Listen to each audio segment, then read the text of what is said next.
Hey, what up, everybody? We got a draft going down, and we're going to have Jamie and Mark coming through. We're going to be talking some rookie rankings and rookie values, and let's see who shows up first. Let's get ready to smoke. Let's see, make sure the soundboard. No, dang it, totally got to fix the soundboard. Getting a new computer, and so getting everything kind of set up for that. Shout out to Hassan, said today's his grandma's birthday. Happy birthday. Shout out to Stranger. Shout out to Jamie, said he'll be here in a few. Carlos in the house. What up?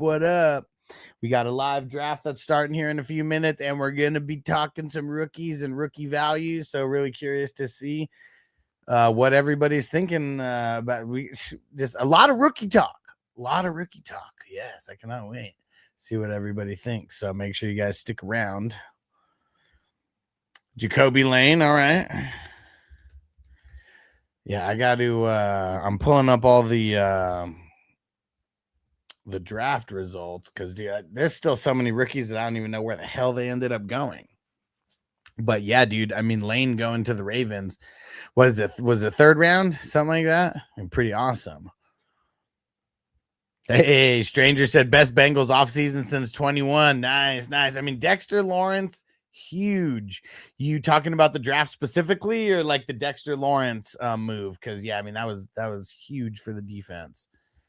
Yeah, Hassan, shout out to your grandma and her birthday. Yeah. Whoever the Ravens got on offense are passing. Yeah, I feel like they're going to pass it way more this year than years previous. But, with a guy like Derrick Henry, he's still going to be pounding the rock. Third round. Yeah, I know it was the middle of third round somewhere. Bengals got Cassius Howell in the second. Okay. Nice. Pulling up the results here now.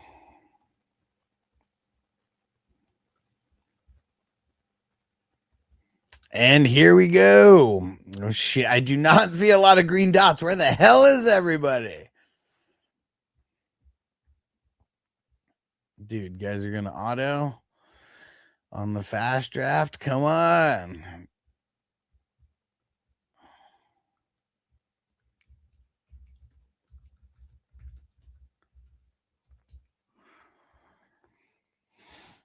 Dude, and where the heck is Jaw Crispy? He's not in here. And he's got the first pick. Dude, there's so many. Dude, you guys going to auto in the first round? And it said all of it. Lawrence Allen, Mafe Cook, and the draft. Nice. Cash out might be a good asset. And Barham said he was one of my top 10 players. Cool. Hey, Raider Jack in the house. What up, bro? We got a draft going down. Jamie's going to be coming in here shortly. We're going to get some rookie talk going, talk some values. And who's excited for the drafts? We got a lot of drafts coming. This is, for everyone watching, this is a best ball redraft. This is not a dynasty draft. Those will all be slow drafts. But yeah, we're gonna be talking about some. And Bijan and Gibbs off the board first. Well, Bijan, Gibbs, and Allen off the board first. No surprise there. King D, shout out to the LBC. What up, bro? Is my... What the hell? Oh, there we go. Camera is mirrored, just tripping me out for a second. And dude, Raider Jack said the Michael movie was fire last night. Hell yeah, bro. I actually saw it twice. So I went opening night with Vanessa, and it's because Noble got in trouble, so he didn't go with me opening night. But it was so good. I had to take him the second day, so I saw it twice on Wednesday and Thursday. And then for anybody who has the streaming service, the Blue Steel streaming service with me, there's a decent version on there already, so I've kind of just had that on in the background. But yeah, super good movie. I know people are like hating on like certain things because they like, I don't know what, didn't make it like a 10-hour movie with like every single little instance of his life, but I thought it was dope. Super fun. And I like biopic movies, and I'm not like a stickler like a lot of people have been like, oh, it's got to be like exactly 1,000,000%, it's It's all in good fun. We all know most of the true story, anyways. Carlos said Bijan at the 101, of course. Said I'll be surprised if no one takes Pitts in the 3rd to 5th round. He's not going that high. So in these leagues, it is tight end premium.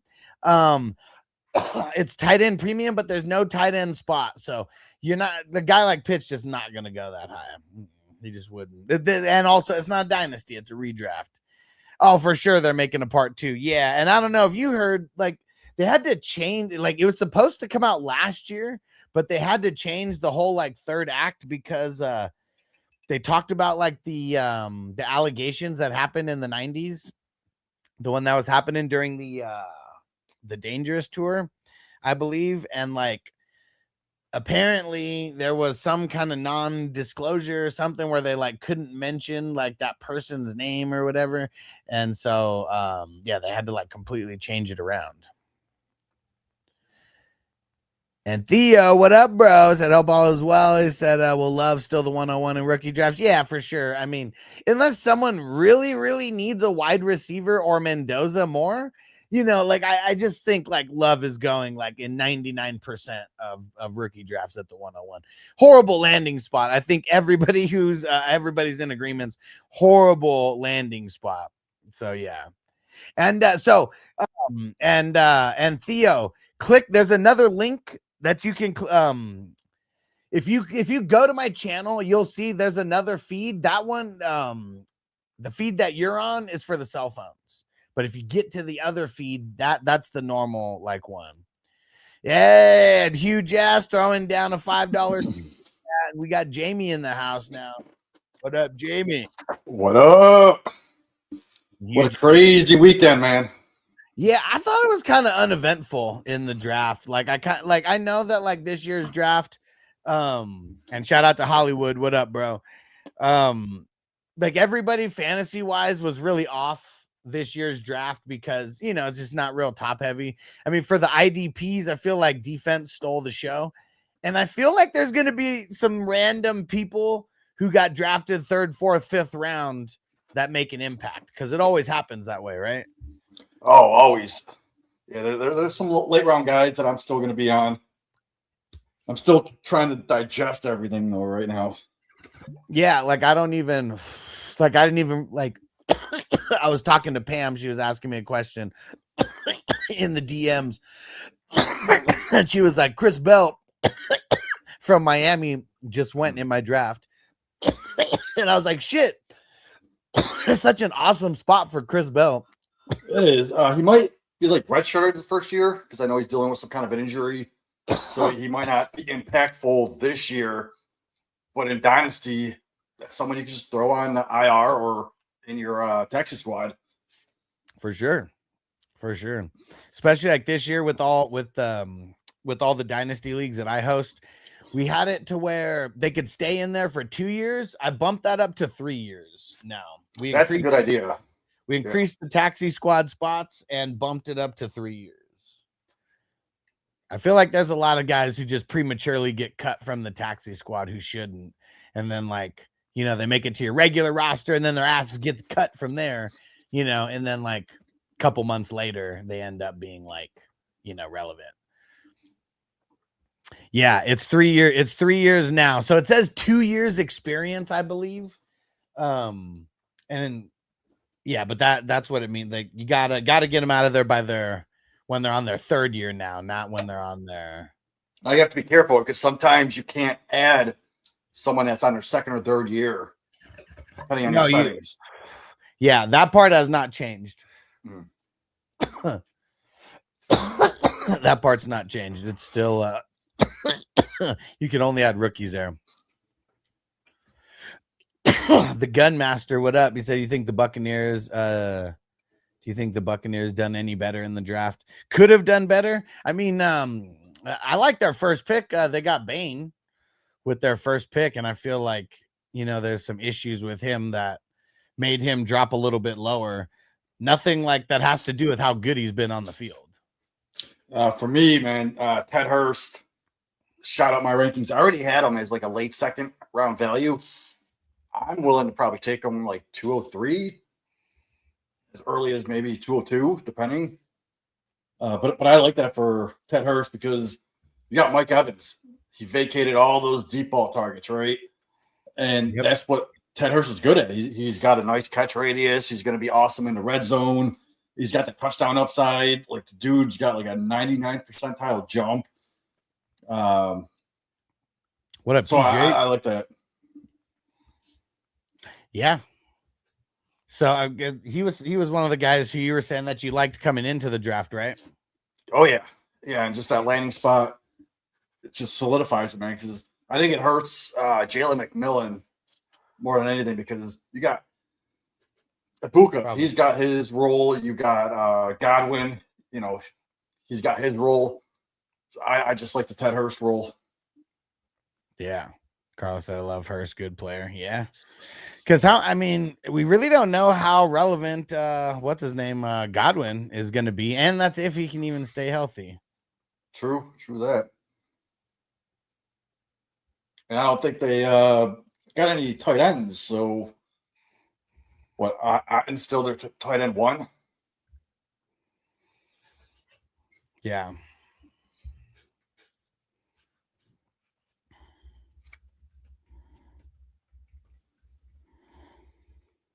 Yeah, let's see. Round one. Man, I was so surprised Jeremiah Love went to the Cardinals. I can't believe that. My heart sunk when I saw that. Say that again. Jeremiah Love going to the Cardinals. That's like the worst landing spot ever that you could think of for that guy, right?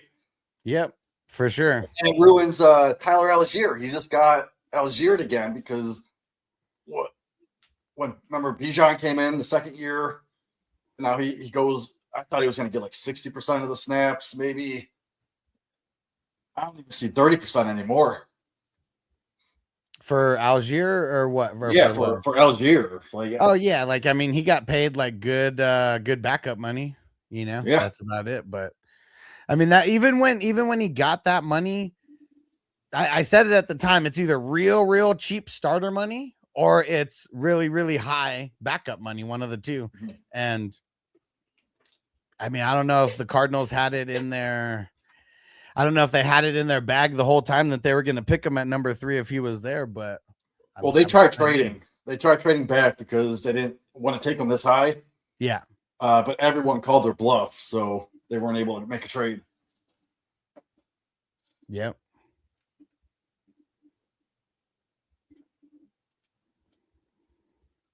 Yeah, I'm liking that Carnell Tate landing spot. He's got the draft capital. He's got the pedigree. He's probably going to see about, 120, 130 targets just this season alone. Yeah.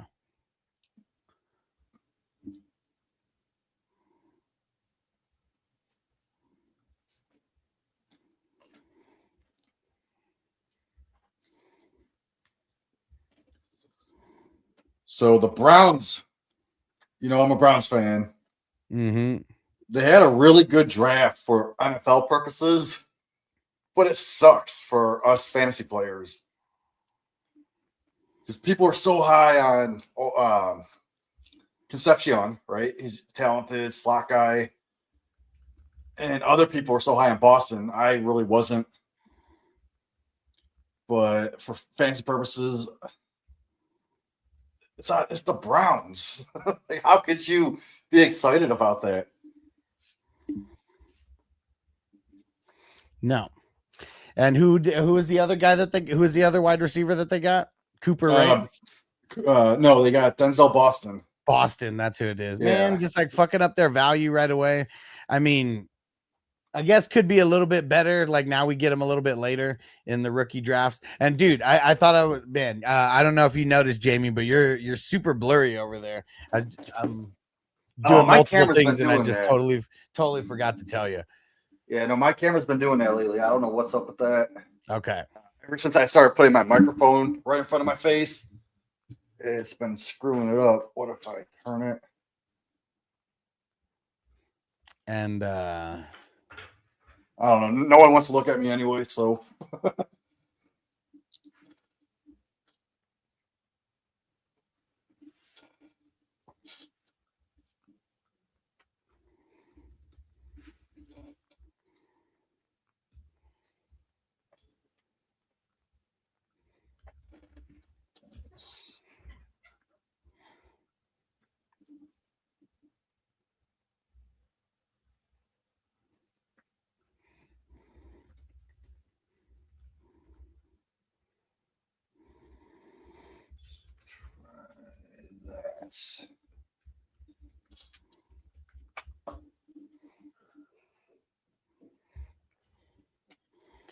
Maybe that'll Yeah, be a and little sorry, better. there's guys bitching in the chat right now about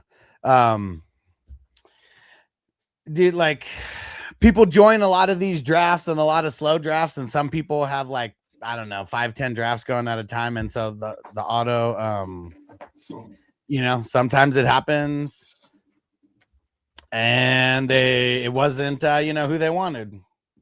And it happens. Set a queue. I know, yeah, but you know, I'm gonna take care of those people who join the 5 to 10 drafts. I mean, the guys who join 1 to 2, if you want to bitch about like something, like, you know, it's fine.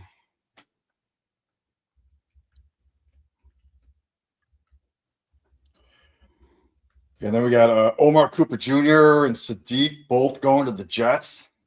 Like, how shitty is that? Say it again. Who went to the Jets? Oh yeah, Sadiq. Yeah, Sadiq and Omar Cooper Jr. Yeah. Oh, that's where Cooper went, to the Jets. Yeah. And what? Fuck. Let me see. Hold on, PJ. Let me see if the drop works. But he said y'all saw the last pick was Kadarius Toney, right?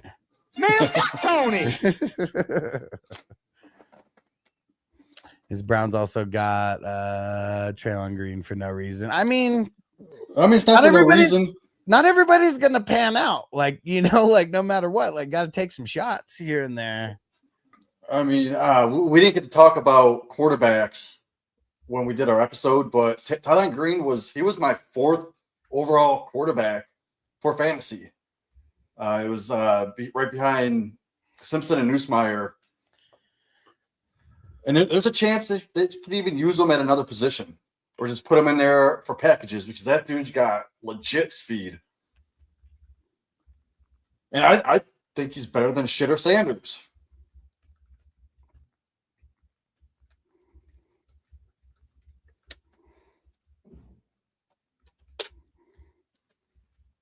So yeah, he's a guy that if you're in your 4th round of rookie drafts, I'm willing to take a shot on him.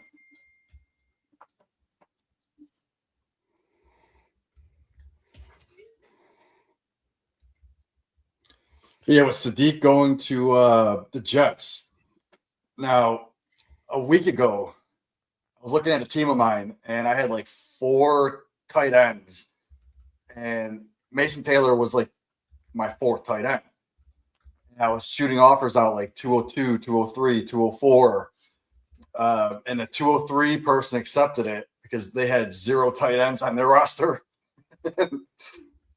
Soon as Sadiq got drafted, they posted in the chat like they got screwed. It's like, well, not really, because last year the Jets, they ran 67% of the time with 12 personnel, and they only had 1 good tight end on the roster. Now they got 2, so that can go up.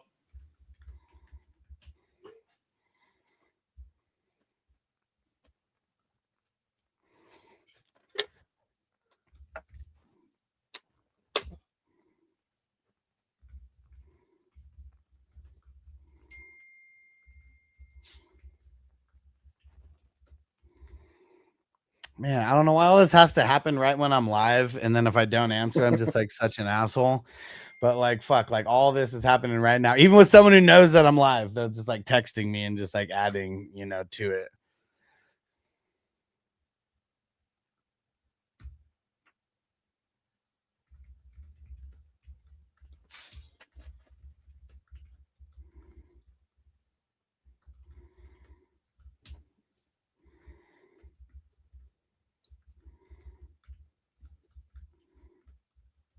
Oh, and then the Ravens picking one of my favorite receivers, Elijah Surratt.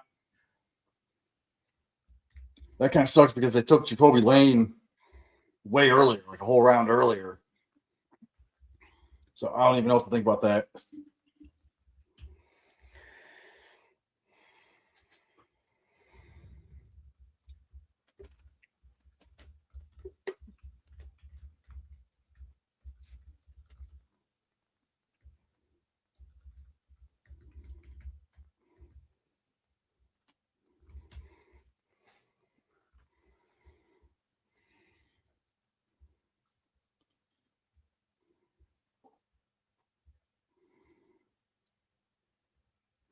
So I'm wondering, with Jeremiah Love's bad landing spot, how many people are now willing to give up that 101 a little bit cheaper? Or are they still just going to go with Jeremiah Love just for the talent alone?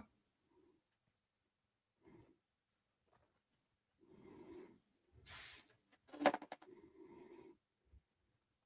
see. What do we got going on in this draft? Can't really see the screen. I'm going to pull it up on my phone.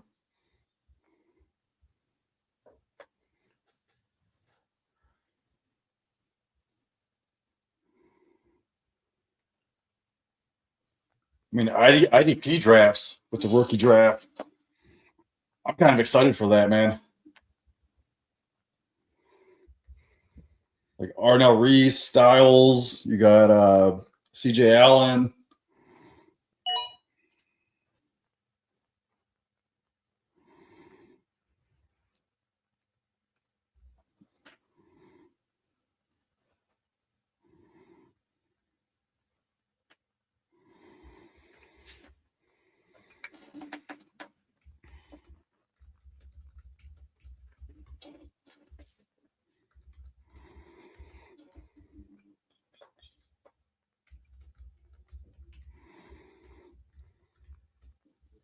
Let's see, what draft is this? Is this Chasen Tyson?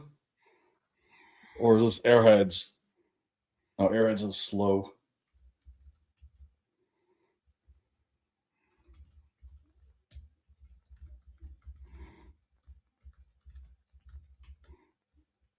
All right, cool. I got it pulled up.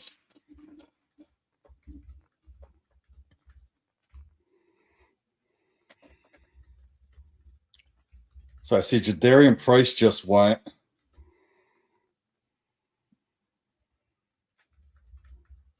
I mean, above guys like Stevenson, even Monungai. I don't know how I feel about that.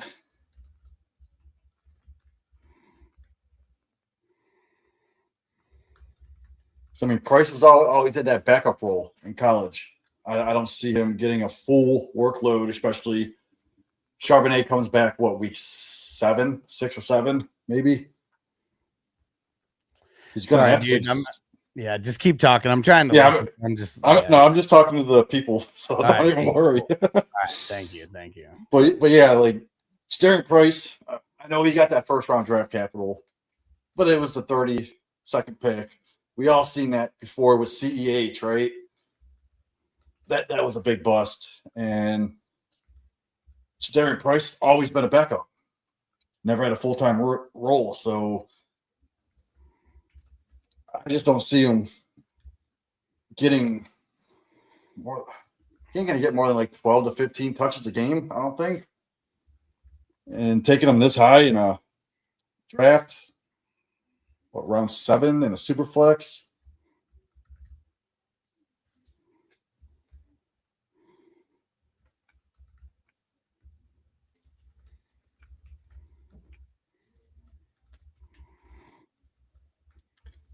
I see Tony Pollard just went. So we had Nick Singleton, I believe.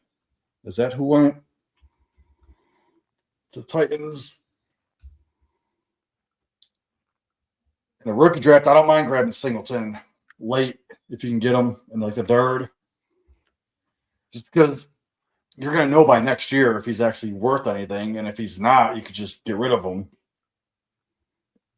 But I mean, with Pollard and who's the other guy? Spears. Pollard and Spears. Like I can see a 3-headed backfield. You know, get Singleton some work in there, and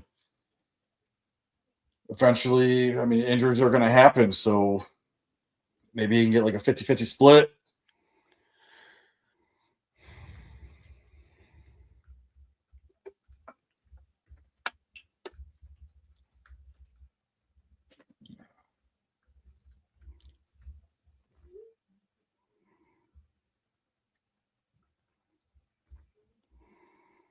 Shit, why isn't my draft? I got this pulled up on my phone, but it's not going pick to pick. I got to back out every time.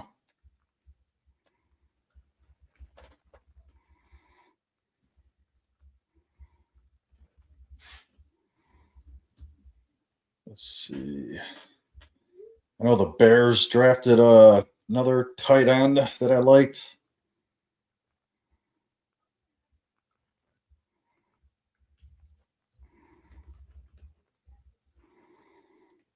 Yeah, Sam Roush.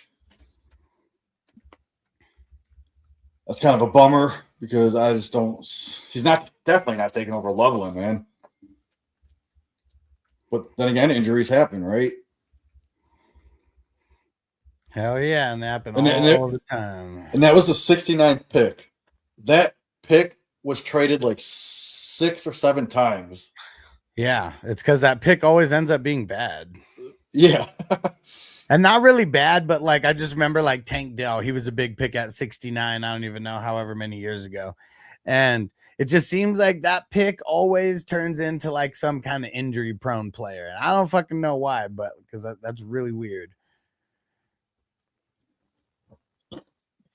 See, Zay Flowers just went off the board. Still liking that pick.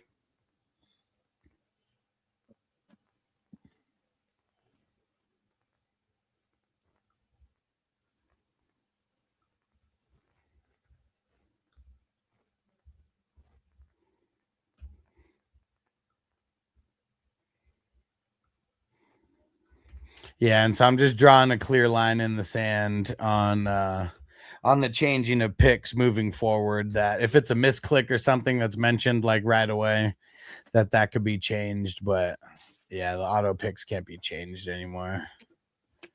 Yeah, because you got what, 2 to 4 hours to pick.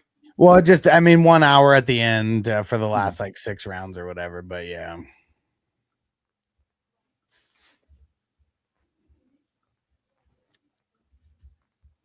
The thing that I don't like is like we're all in this together to like complete the draft as fast as we can.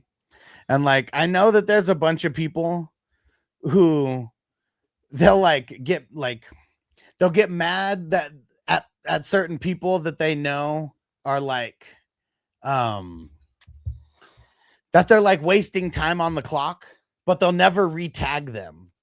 Like that's the one thing that really annoys the hell out of me. When you know someone's on the clock, you know they've been there for a couple hours.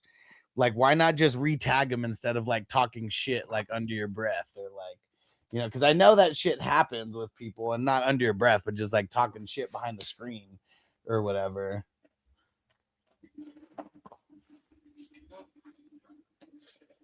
So it's just fucking annoying. Now I'm gonna finally pull the damn draft up here. I have it. Actually, no, I have it on the computer screen. So you got the draft pulled up on your phone, right? Well, I don't know if you can see it, but you joined so you could see the picks. This draft, right? Yeah. I just got to keep backing out because it's not showing me every pick. Yeah. So actually, I'm just gonna pull it up on my screen so I can see it bigger. Because I'm curious to see like what kind of picks like changed here as far as like the rookies. And I see Tate seems to go higher right after Flowers. Where did he go? Let me see. I'm trying to see. Oh, there he is in the 8th. I'm gonna pull up another draft, and we're gonna like whatever previous like slow draft, and kind of just like compare and contrast a little bit. One sec, be right back. Yeah, Tate to me just seems like he's going a little bit higher, and I don't blame it. Like I said, 130 targets, possibly 6, 7 touchdowns.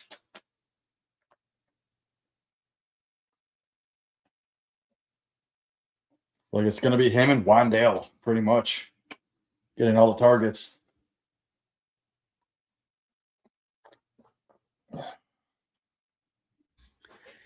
Who'd you say? You're talking about Tate? Tate, yeah. I see Tyson just went above Brian Thomas. I don't know if I would do that, but I do like Tyson's landing spot. That's what I was going to say. Out of the top 3 wide receivers, we talked about them going into the draft, but give me your thoughts on those 3 guys, just now that we know their landing spots. Yeah, like I've always had Tate number 1. He's still my number 1. Okay. Lemon was my number 2. I moved him below Tyson. I just love Tyson's landing spot. And Lemon, it was more Lemon's landing spot that I moved him down rather than Tyson up. Because he went to the Eagles. Yeah, I know they're going to get rid of A.J. Brown, right? Yeah, I mean, but after drafting Lemon, it almost seemed, But the problem is with Lemon, he's more of a slot guy. Okay. And when has Jalen Hurts ever targeted a slot receiver? Not much at all. Yeah, it seems like they run a lot of tight ends out of the slot, though, right? Like I don't even. Yeah, and they just drafted a tight end. Crap, drawing a blank. We're looking at Eagles. They drafted Eli Stowers. Like he was a tight end that people were putting him up there with Sadiq. And you can run him out of the slot because he is that slot type tight end. So yeah. All right. So here, so this draft started a few days ago. We're in the 15th round right now. And Love went at the 2-4. So, almost identical there. Tate went at the 9-4. So he went about a round. Not a full round earlier, but maybe like a little bit more than a half round earlier. On paper, a round earlier. And let's see about Tyson. Where did Tyson go? Tyson went at the 10-1. I know I've seen him go earlier than that, but I feel like 10th, 11th round is where Tyson and Lemon were going a lot. Because I just started grabbing them a shitload. Like right after I filled my starters, if Tyson and Lemon were there, I just started grabbing them. Because like just having those guys as bench players going into the season, like I felt like really good about that pre-draft. Now that's not really going to be a thing. I bet those guys go like you got to draft them as starters now. Yeah, especially Lemon just went in the 10th, so same thing where he still be drafted as a starter. I'd still rather have Marvin Harrison over Lemon. Yeah, I would too. In best ball, I might consider Metcalf just because it's best ball. Shout out to Bees. What up, Bees? He said Jalen Hurts is a bum. Hardly throws the damn ball. He said change that tush push rule, and he's out of the NFL in 3 years.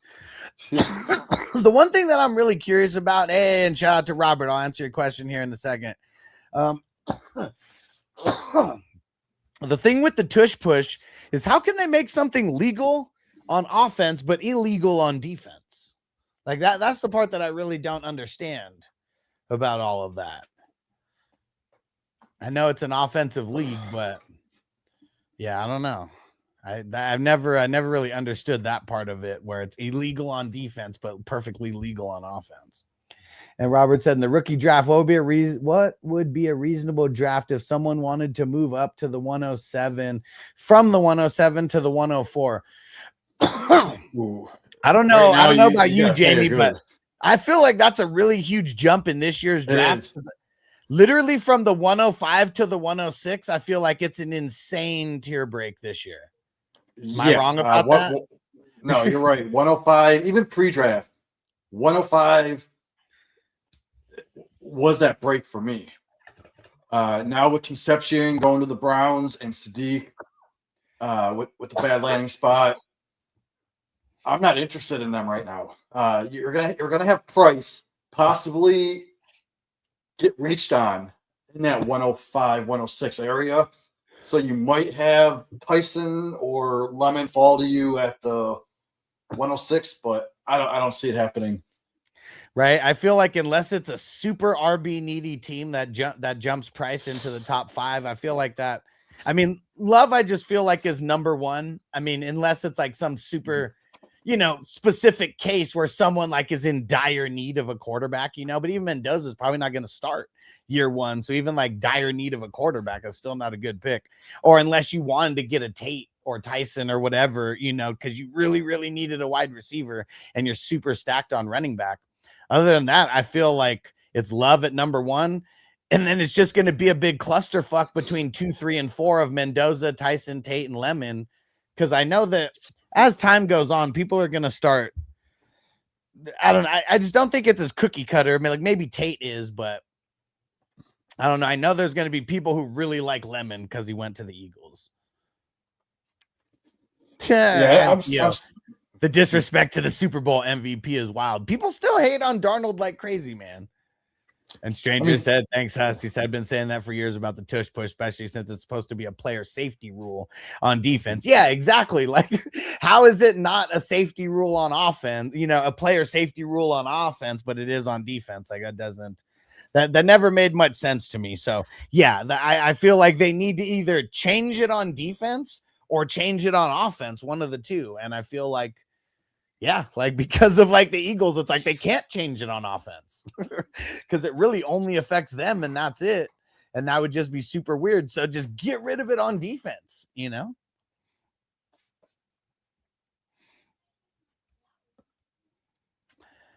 IDP's off the board. Dude, Jaw Crispy, what happened to him? That motherfucker.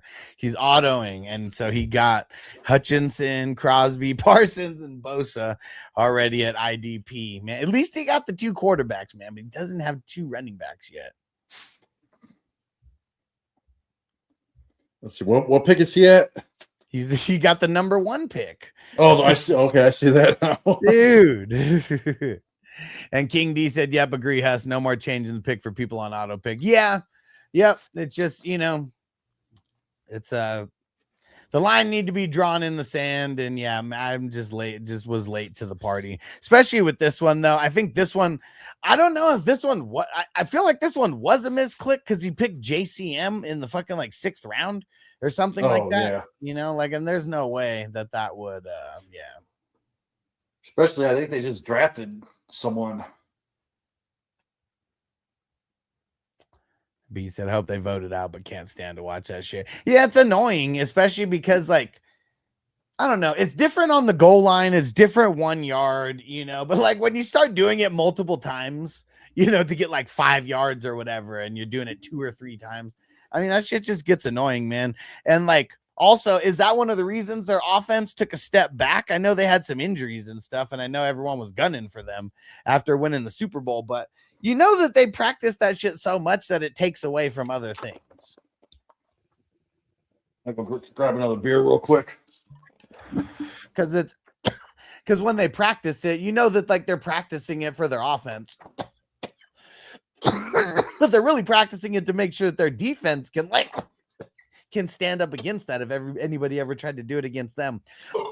Yeah, exactly. That's what I'm saying. When it happens 2 or 3 times on the same drive because they're trying to get like 5 or 6 yards, like that shit's just lame as hell, dude. Yeah, man. Fuck the quarterback sneaks. And it's because Saquon didn't have the same year. I mean, dude, they were because really what it was, they needed to change their identity a little bit, and like they didn't evolve in the pass game at all, and that's what stopped them, I feel, from like evolving past what they were.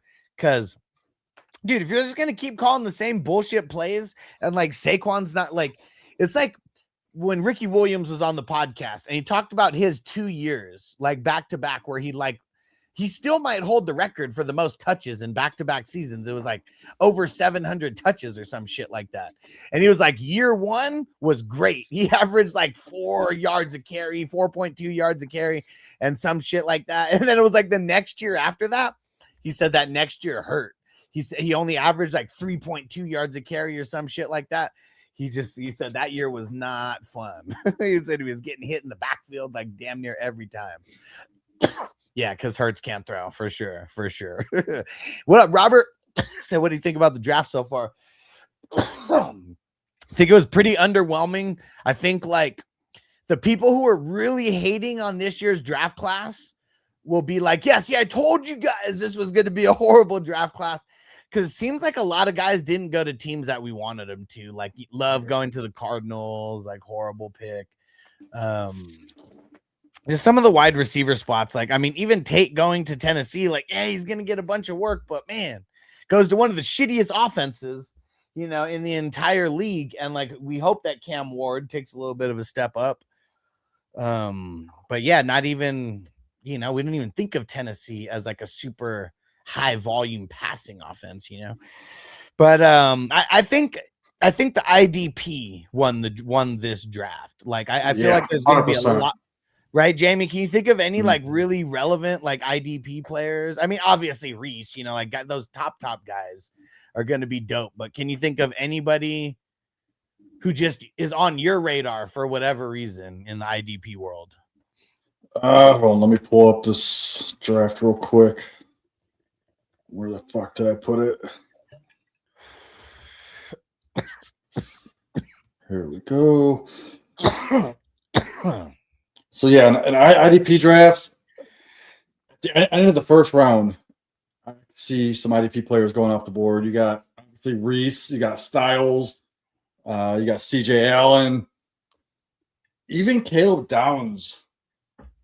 Like, yeah, because I mean, I would assume he's going to be a starter, like from the get. Yeah. Let's see, Caleb Downs, and then we got and Bailey. I don't think Ruben Bain. Ruben Bain's a great one. Yeah, because the Tampa Bay Bucks line sucks. Like, I know they have some decent guys over there, but like they're all old as hell, and like they really can't get after the quarterback.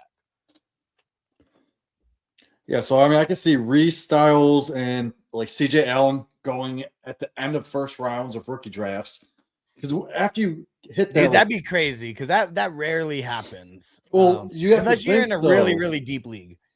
But you have to think the quality of people after like Sadiq, Omar Cooper, and Concepcion. It is pretty whack. Who's there? It's Stowers, Ty Simpson. Then you got like the Branch, Boston, Lane, not people I'm really interested in. So I would rather probably go Reese and Styles at the end of the first round. Yeah. And then even second round, you got like what's that dude's name? David Bailey. Yeah. You got Anthony Hill, Josiah Trotter. That could be a decent one right there at the end of the second round. There you go. Yeah, man. It is going to be and is Josiah Trotter, is that Jeremiah Trotter's son also? Oh, that's a good question. Let me look that up. Because I know the other Trotter is his son. The one who came out a couple years ago.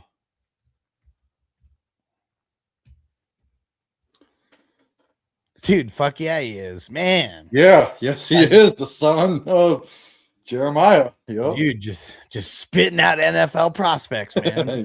Yeah.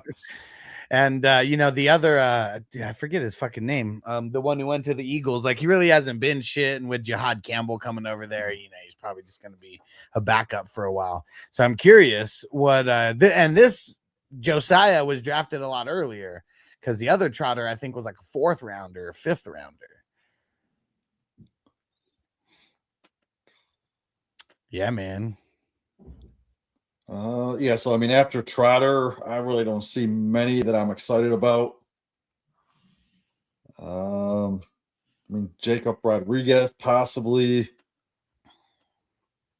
Dude, someone who's going to be on my radar is Bud Clark out of TCU. When he got picked by the Seahawks in the 2nd round. I don't know where he's going to be on there. I don't know where he's going to be on their depth chart. I'm going to pull it up right now because I don't even know if he's a free safety or a strong safety. But I know the Seahawks do great at drafting safeties, and if they draft a safety early, they're probably hitting. So I've been doing a lot of underdog drafts, pre-draft, and in the 20th round, one of my last picks. I mean, there's not anyone really there that's going to make your roster, right? Right. I've been taking a chance on what's his name, Amari DiMercado. Okay. He went over to the Kansas City Chiefs, right? Yeah. It was But- like their but third the running Chief- back, right? Yeah, but the Chiefs just drafted Emmett Johnson, who he was my fourth tight end or fourth running back Uh-huh. as a prospect. I kind of like that as like that pass catching type guy, kind of just to spell Walker, or if Walker gets hurt, Emmett Johnson could be the guy that actually gets the majority of the touches. Yeah. Yeah, man. I mean, dude, it is gonna take a few days to like process all of this because, like, I mean, it's a whole ass draft. But man, I'm excited. I'm excited because even though we got to find the needles in the haystack, man. We got to find those diamonds in the rough. They're out there. We got to find them. Because people can say whatever the fuck they want about Puka or Kyren Williams and all that. Like, nobody drafted those motherfuckers high. Like Amon-Ra St. Brown. Like, I think I drafted him in like the fourth round of like a lot of rookie drafts. Because he wasn't drafted high. So nobody's like, oh, that guy's going to be the shit. You know? Because like all these guys are talented. Like all of them are. Yeah, what did I say? Because you asked who was my next Puka. Did I say it was Ted Hurst or? Dude, I can't even remember who you said when you're talking about when we recorded the video, right? Yeah, because like I know when you it was said that, I was thinking of a it's guy that someone was like going in that. the third round that could be going earlier. Yeah. And Ted Hurst for me was a third round pick. I was taking him in the late second. Now he's an early second for me. So if I can get him in the late second round, give me that all day. If you can get him when in the what? In like the late second round. Oh man, I mean, shit, he might be. I mean, dude, it's so bad right now that I mean, I really feel like people like him may be an end of the first round, early second round, right? I mean, because look at what Egbuka did, and now they're getting rid of like Mike. They already got rid of him, of Mike Evans, so it's like he's kind of coming into the number 3 or 4 spot right off the bat. And if he does any better than Jalen McMillan early, you know, like could easily leapfrog him. And I like Ted Hurst as a prospect better than Jalen McMillan coming in. Yeah. Because what was McMillan? Wasn't he like a 5th rounder, 4th rounder, something like that? Ooh, good question. I don't think he was a high pick. Yeah, I was all up on Roman Wilson over Jalen McMillan. Okay. I know that take failed, especially now that they just drafted Jeremy Bernard, who's the replacement for Roman Wilson. Dude, it's kind of tough, man. I almost like don't want to be drafting people off championship, like NCAA championship teams anymore, because like sometimes those teams are just so stacked that like players do way better than what they should. Yeah, Jalen McMillan was end of the third round. Yeah. In Okay. the NFL draft. Okay. So similar spot. But I think we're going to be able to find some diamonds with these running backs still. Because with all the landing spots and that they went so late in the NFL draft, there's still value to be had. Because let's say Adam Randall, he went to the Ravens, right? This is the perfect taxi squad guy if you can get late in the like third round, right?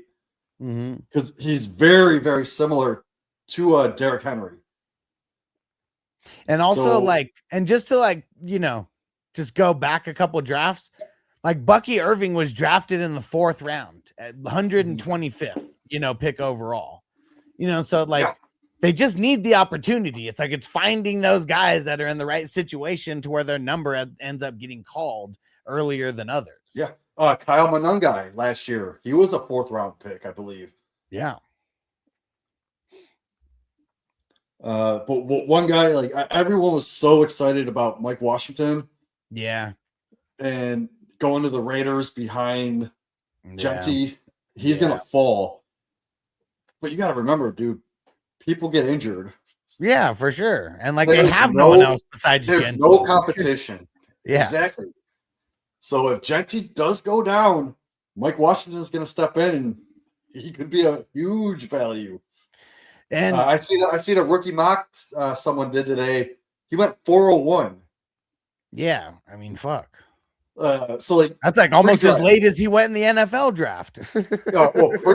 Pre combine, Mike Washington Jr. was my sleeper. I was getting him in like the early to mid third rounds of rookie drafts. Yeah. Then the combine hit, and I was completely off of him because people were taking him at the end of the first, beginning of the second, right? Yeah. Yeah. I seen him as early as 111, 201, 202. So I was off of him there. But now that he goes here and he's going in the fourth round, he's still talented. Yeah, for sure. He's still got that pedigree. So if you can get him like late third, early fourth, take that all day. And dude, I know his hands aren't amazing, but he could catch, right? Yeah, he can catch, and he's a big body guy. He's not really that like outside type guy, but he can get in between the tackles and make people miss. Yeah, like Genty isn't going to get 100% of every, running back like touch. So I mean, they're going to run dual running backs at times.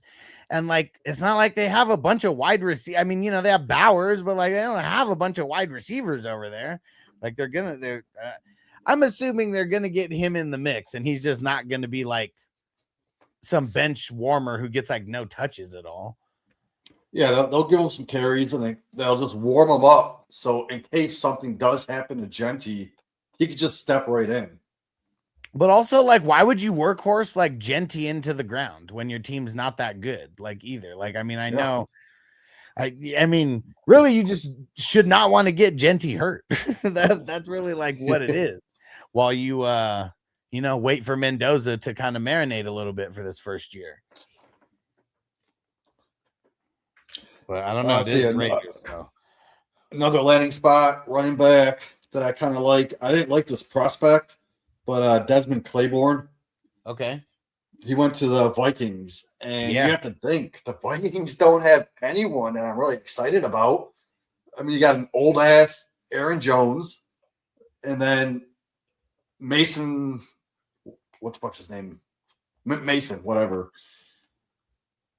He has no upside. So bringing in a guy Desmond Claiborne, that could be a sneaky pick. Yeah, I mean, he's someone who will just be on your taxi squad initially, and there's not a lot of longevity with Jones and Mason over there. I do like the Jonah Coleman landing spot in Denver. Mm-hmm. Coleman, he was my number 2 running back, like pre-draft.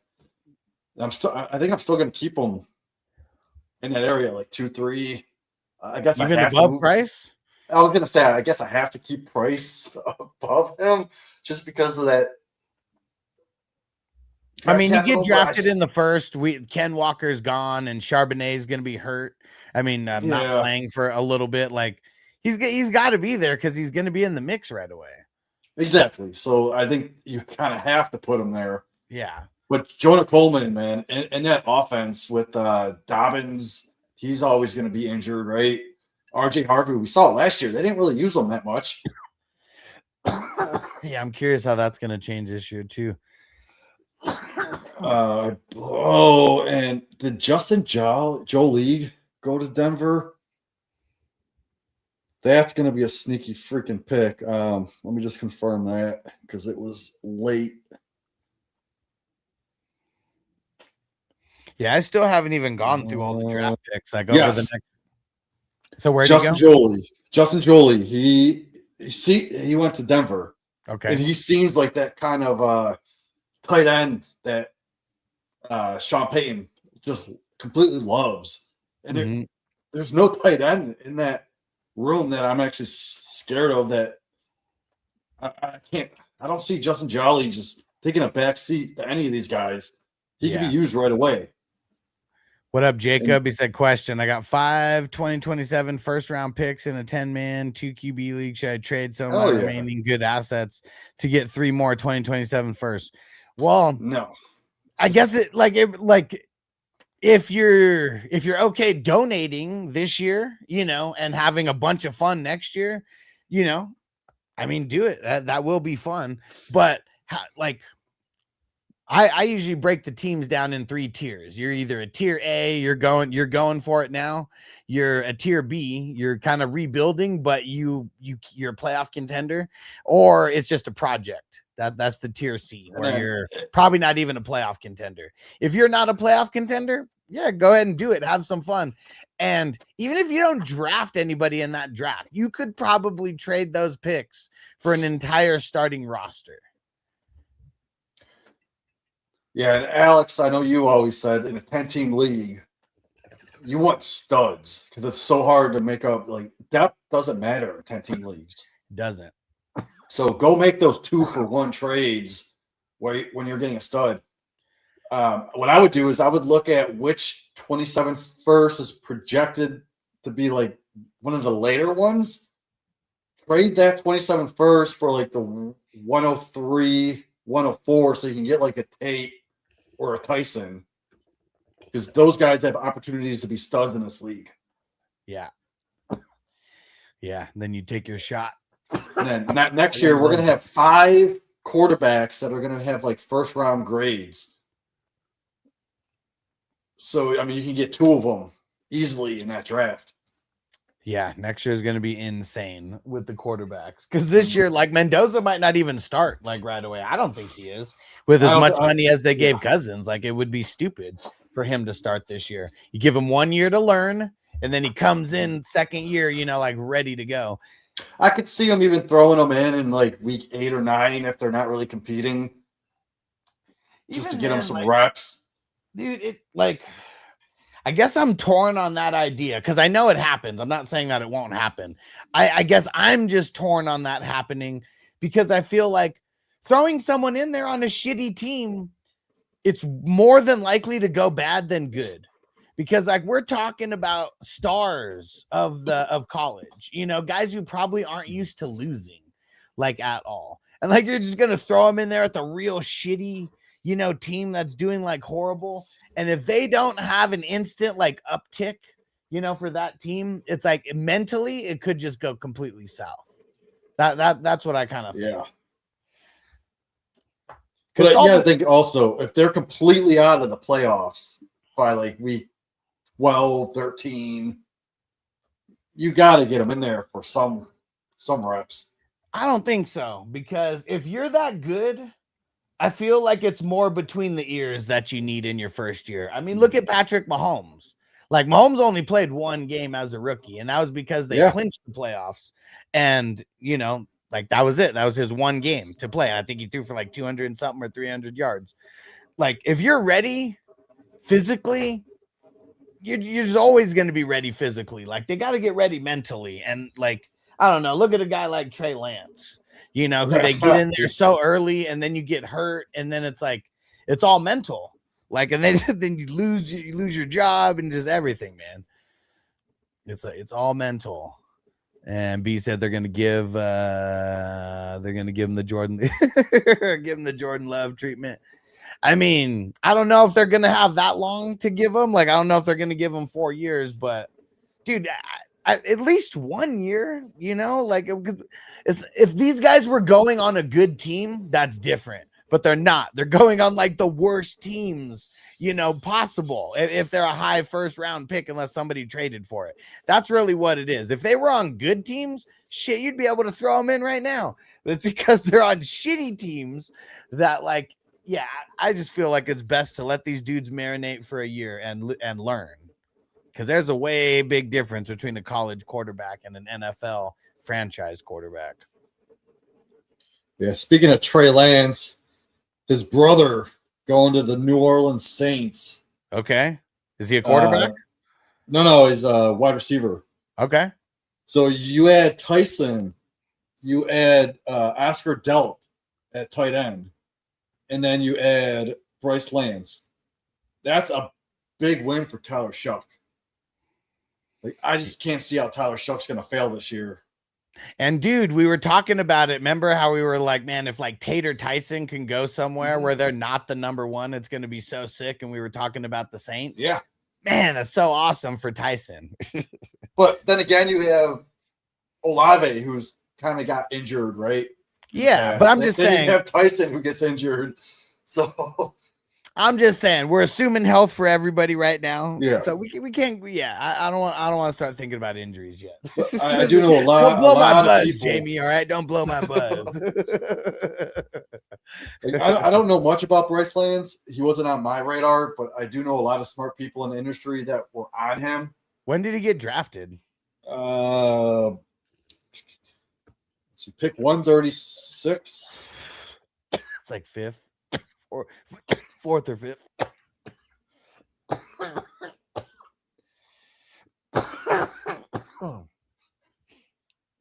Yeah, interesting.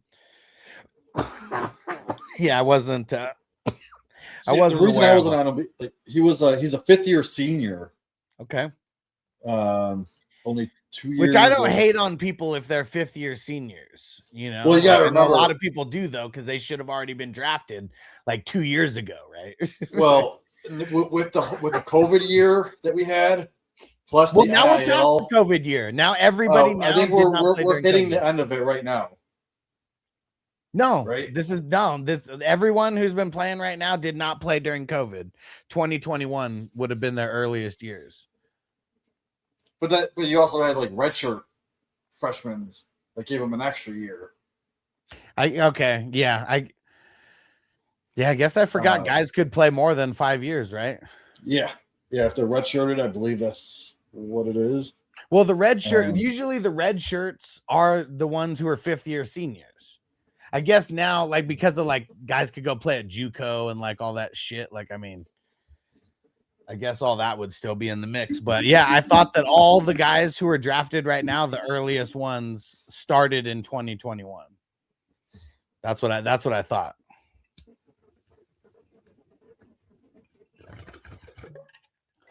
And then don't be sleeping on Oscar Delp, man, because Juwan Johnson, I like him now for this year and possibly next year. But going forward, Delp could be the guy in New Orleans. He was drafted 73rd overall. Cool. I believe he's the 9th. Looking at the board to see any other rookies that may have been drafted and moved up. Lemon was like some of the last ones that I've been looking at. Oh, Sadiq. He went in the 13th. Let's see where he went in this other draft. He went in the 14th in the current draft. So very similar. Oh shit! Look at that. Bell just went in the 21st. Ooh. Wait, which Bell? The Rook. Chris. Skyler. I forgot. There's multiple. Chris Bell. Okay. He was someone I was getting in like 33, 34, 35th round. Not anymore. But again, he may not even play this year. That's kind of scary. Oh yeah, I know. That's why I would only draft him that late. But yeah, now just for his landing spot, 21st round. But he said you could have had a red shirt and added the COVID year to get 6. Okay. Yeah. Okay. So they would have had to start their COVID year. So it's like so for like some of those guys, like they redshirted twice then, right? Oh, yeah. Skyler Bell went to the Bills. So he's going to be the replacement of Shakira. What round did he go? Shit. Where did he go? Round 4, pick 25. Okay.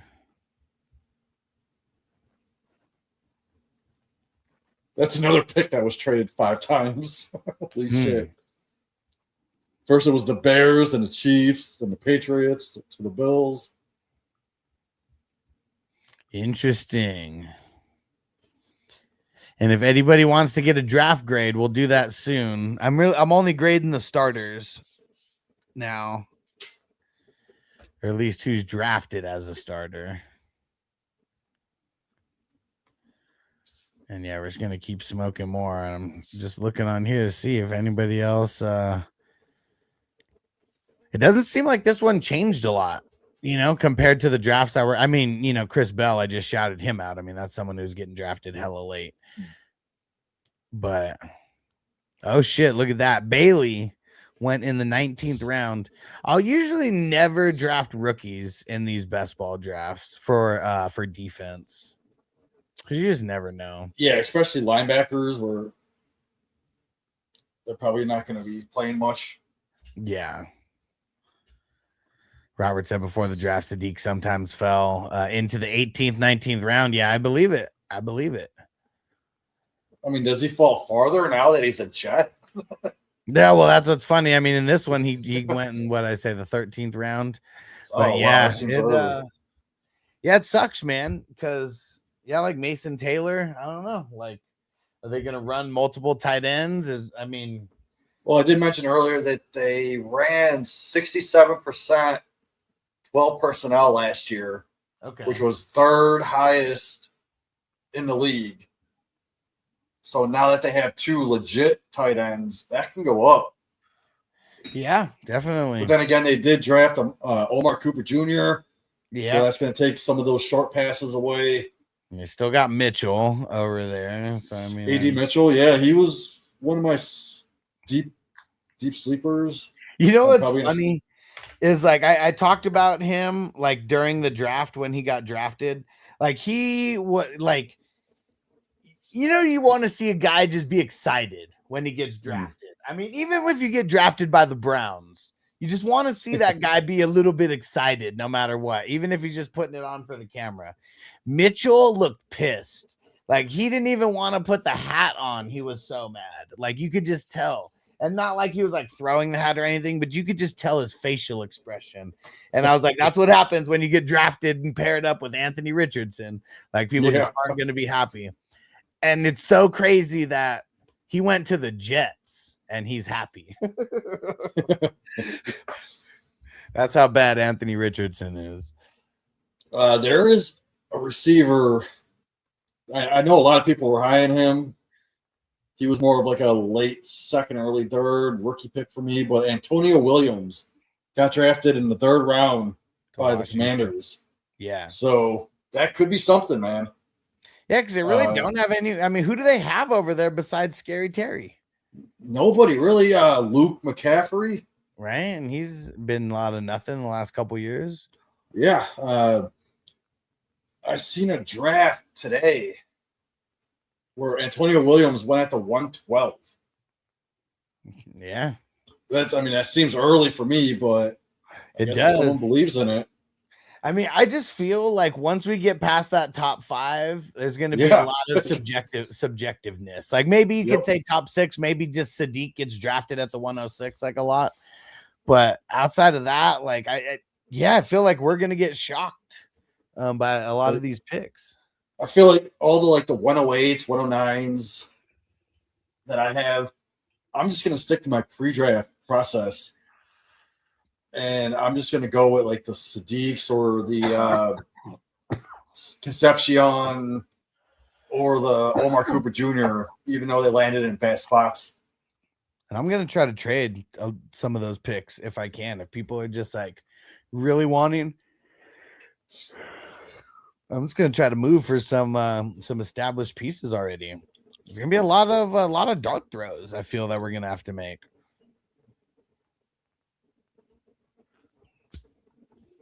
Yeah, because I feel like everyone now has a flaw past that 105, whether it be landing spots or people that got pushed up that aren't as talented, but they're in a good spot. There's going to be flaws. Yeah, for sure. Like, honestly, I would give up my 106, 107 for a 2027 first. And even if that ends up being the 112, I still think that's like you have to wait a whole year for a player. But I think that 112 next year is going to be more powerful than that 106, 107 this year. Yeah. And Robert said they said pre-draft that they wanted to get Taylor more involved in the offense. I hope so. I got him in a few places and a handful of taxi squads, so I hope they get him more involved.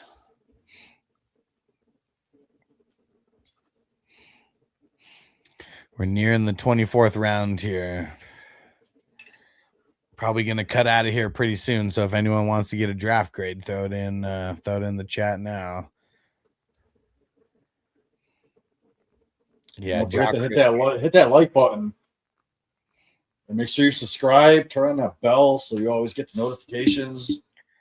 Alex, you're gonna be doing a shit ton of these drafts all summer long. Oh yeah. Now that the NFL draft is here, fast drafts are coming back. And me and Jamie, we're going to be recording some rookie videos for you guys and just advice videos in general. And yeah, a lot more coming down the pipeline. Man, fucking Trey Harris. He's got drafted. Okay, I like Trey Harris. Okay, tell me why. Well, I liked him as a prospect last year. Keenan Allen, we don't know if he's going to come back or not. I would assume not. So they kept giving Trey Harris reps last year in let's say single wide receiver sets. Trey Harris was the only wide receiver on the field, and yeah, he was just running wind sprints, because they were probably running the ball. But the fact that he was on the field giving him reps, I think they like him. He's better than Quentin Johnston. Mm-hmm. So like you put him on, you put Trey Harris on the outside. You got McConkey, and then just get like a decoy on the other side because Quentin Johnston can't catch a ball. So put him there. I think Trey Harris is gonna be a sneaky player this year. Man, I hope so because I drafted him a lot last year, and I think even over Aguka in. I don't know if I did or not. I feel like once or twice I might have, but I was drafting him in the second round a lot, and maybe Aguka did go higher than that. I can't even remember. Yeah, no, Aguka was. I think the latest I got Aguka was like 202. Yeah, and Trey Harris was like the 204, 206 spot. Yeah, I got him a lot. In the middle of the second round, so hopefully Aguka was gone just for my mental. I got him in so many taxi squads, man. I want to be able to pull him out of the taxi squad and be able to flex him here and there. Yeah, let me see. How many Trey Harrises do I have? Oh, I guess I don't have as many as I thought. I only have 5 Trey Harrises. But he was a target of mine in every draft. Yeah.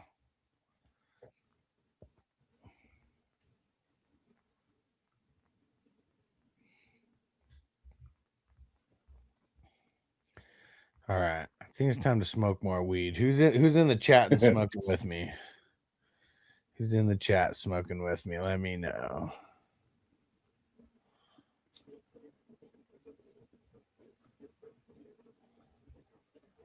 I'm pulling out half baked. Who's coming with me? Who's coming with me, man? Dude, so I'm always posting like different like YouTube shorts and different like videos, like clips from movies and shit. And like on 420, I posted a bunch of half-baked videos. Yeah. And like the Willie Nelson video. I saw that, yes. Dude, like man, on my other channel, it has like 1.3 million views, and I got like 700 subscribers from it. Hell yeah. I only had like 300 or 400 like subscribers on that one, and it's the one that just the one where I post all my Vegas shit, just anything I'm doing in Vegas and those kind of videos. Is the Vegas Living 420, dude? That one's blown up now. Like man, it's got like 1,400 subscribers now. I got some booty. And it was good too. Give me a box of condoms and what's that stuff? We used to eat it all the time back in the day. Pussy. Stranger said, like you have to ask if I'm puffing. No, man. I just wanted to know what you're puffing. And he said the shortbread 33.11. Nice. So this it's from the Rhythm company. Jack's Delight 32.54% THC. and it's really big on the terpenoline. I don't know. They got 3 terpenes listed on here, but it was really high in the terps. And I love like the OG Jack Herrera, one of my favorite strains. And these are always like different like hybrids of it. But man, this one has a really good Jack taste to it. All right, and Hugh Jass said me. All right, we're gonna grade you here in a second.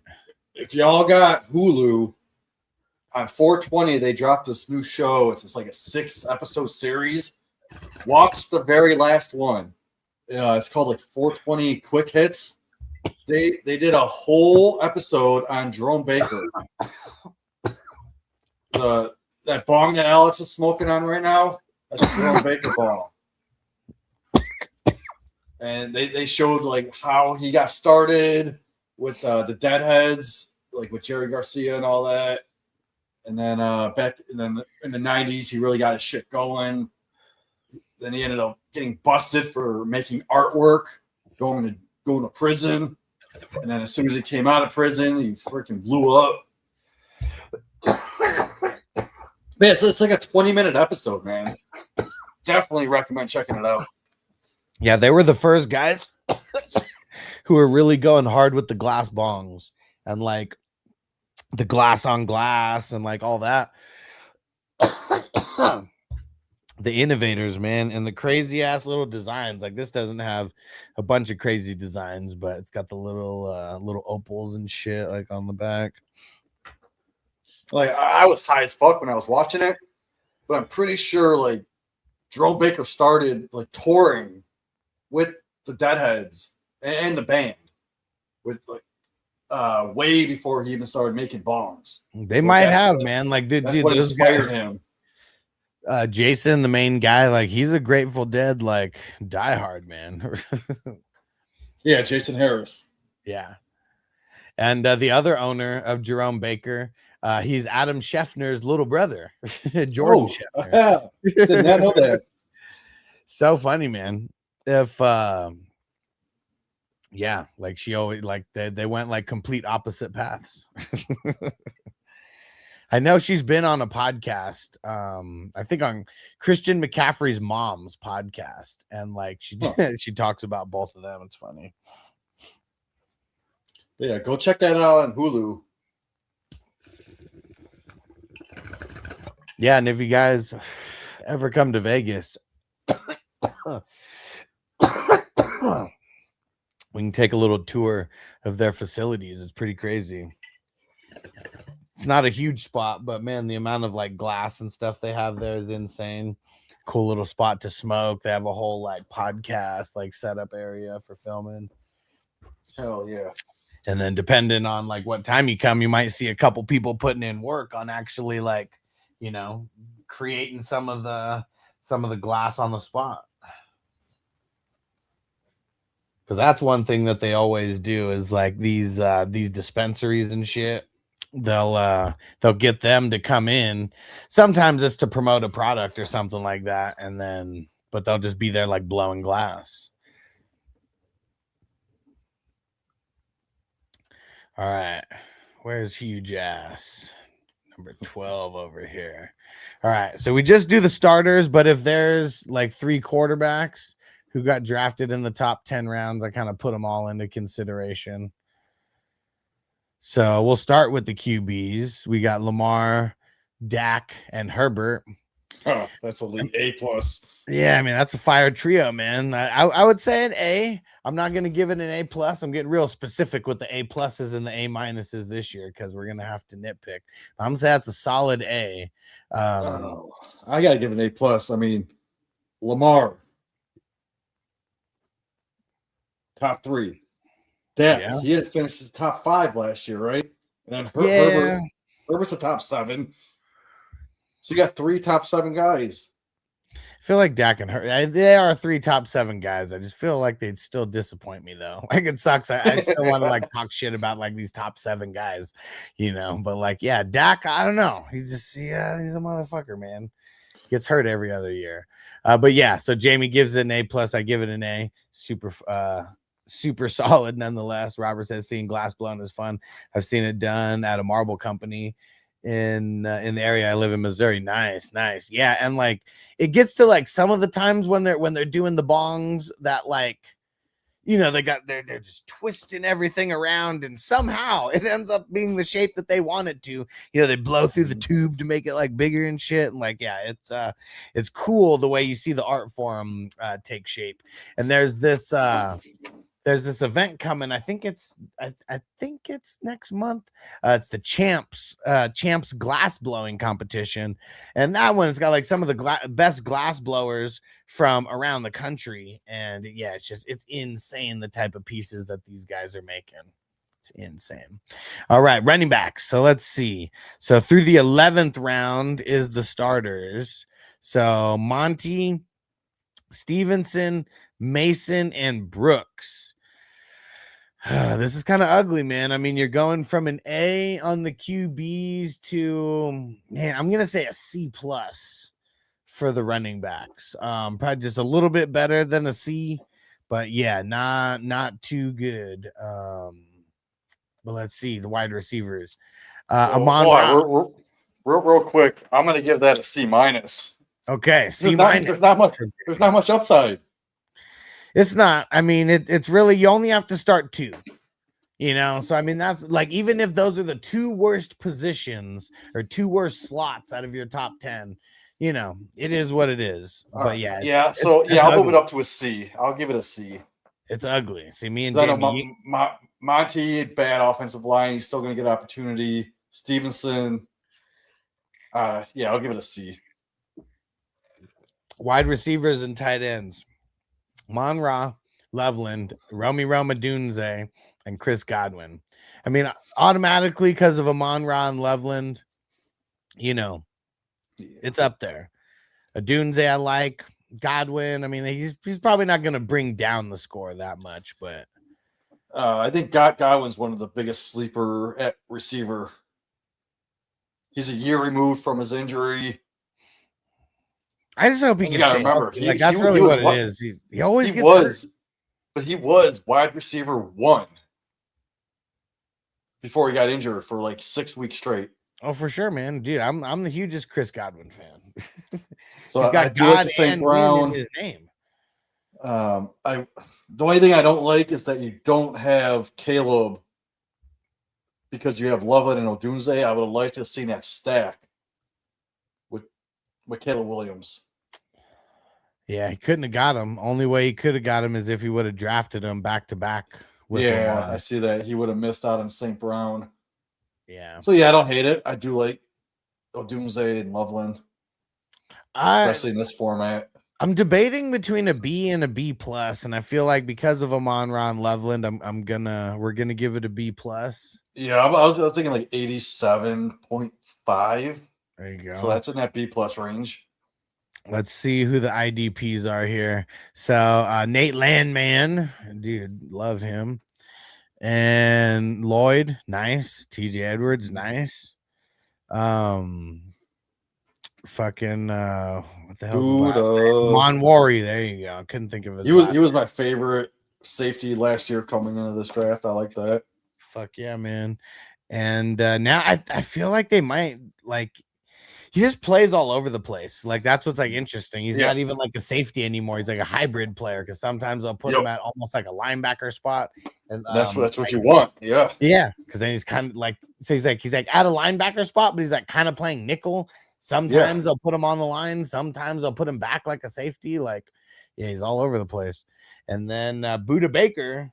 Oh, Buddha, babe. You got the drop? No. That's what I was saying earlier. I'm getting a new computer, and so like my sound drops are all fucked up right now.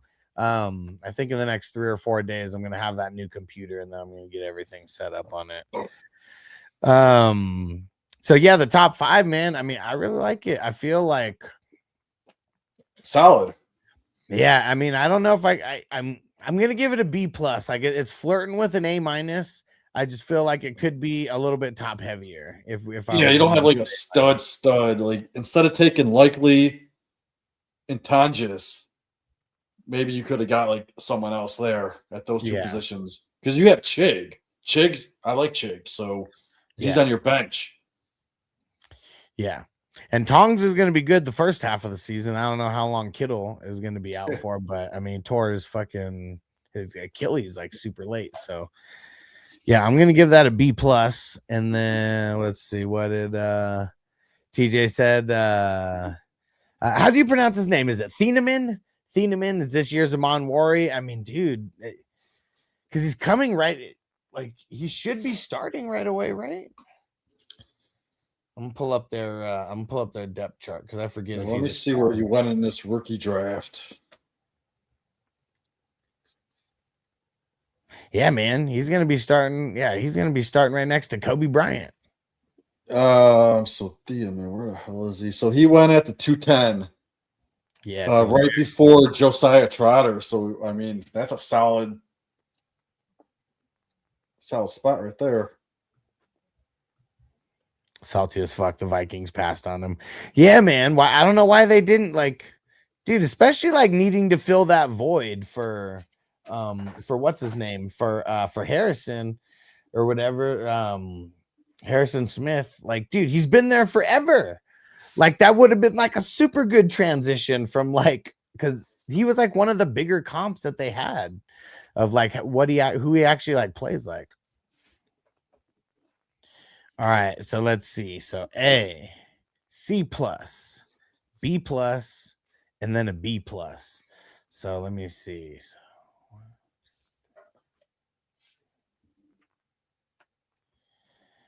let's see. So we got up 3, up 1, and then down 2. So up 5, down 2. So we got an 88 total for Hugh not Jackson. bad. All right, sounds good, Brown. And come over to the other channel, Brown. This one is the one that's for the cell phone where you can't like see the whole screen. Come over to, if you click on my channel, you'll see the other one that's going and without the cell phone in the title. That's where everyone pretty much is.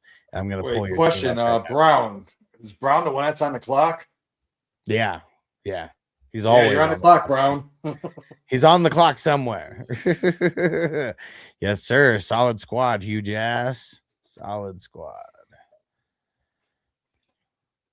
All right, and I'll wait till Brown gets over here. I'm gonna pack a bowl while we tell me when you made it to the correct channel, Brown. See, we're gonna have to give Crispy like a D minus.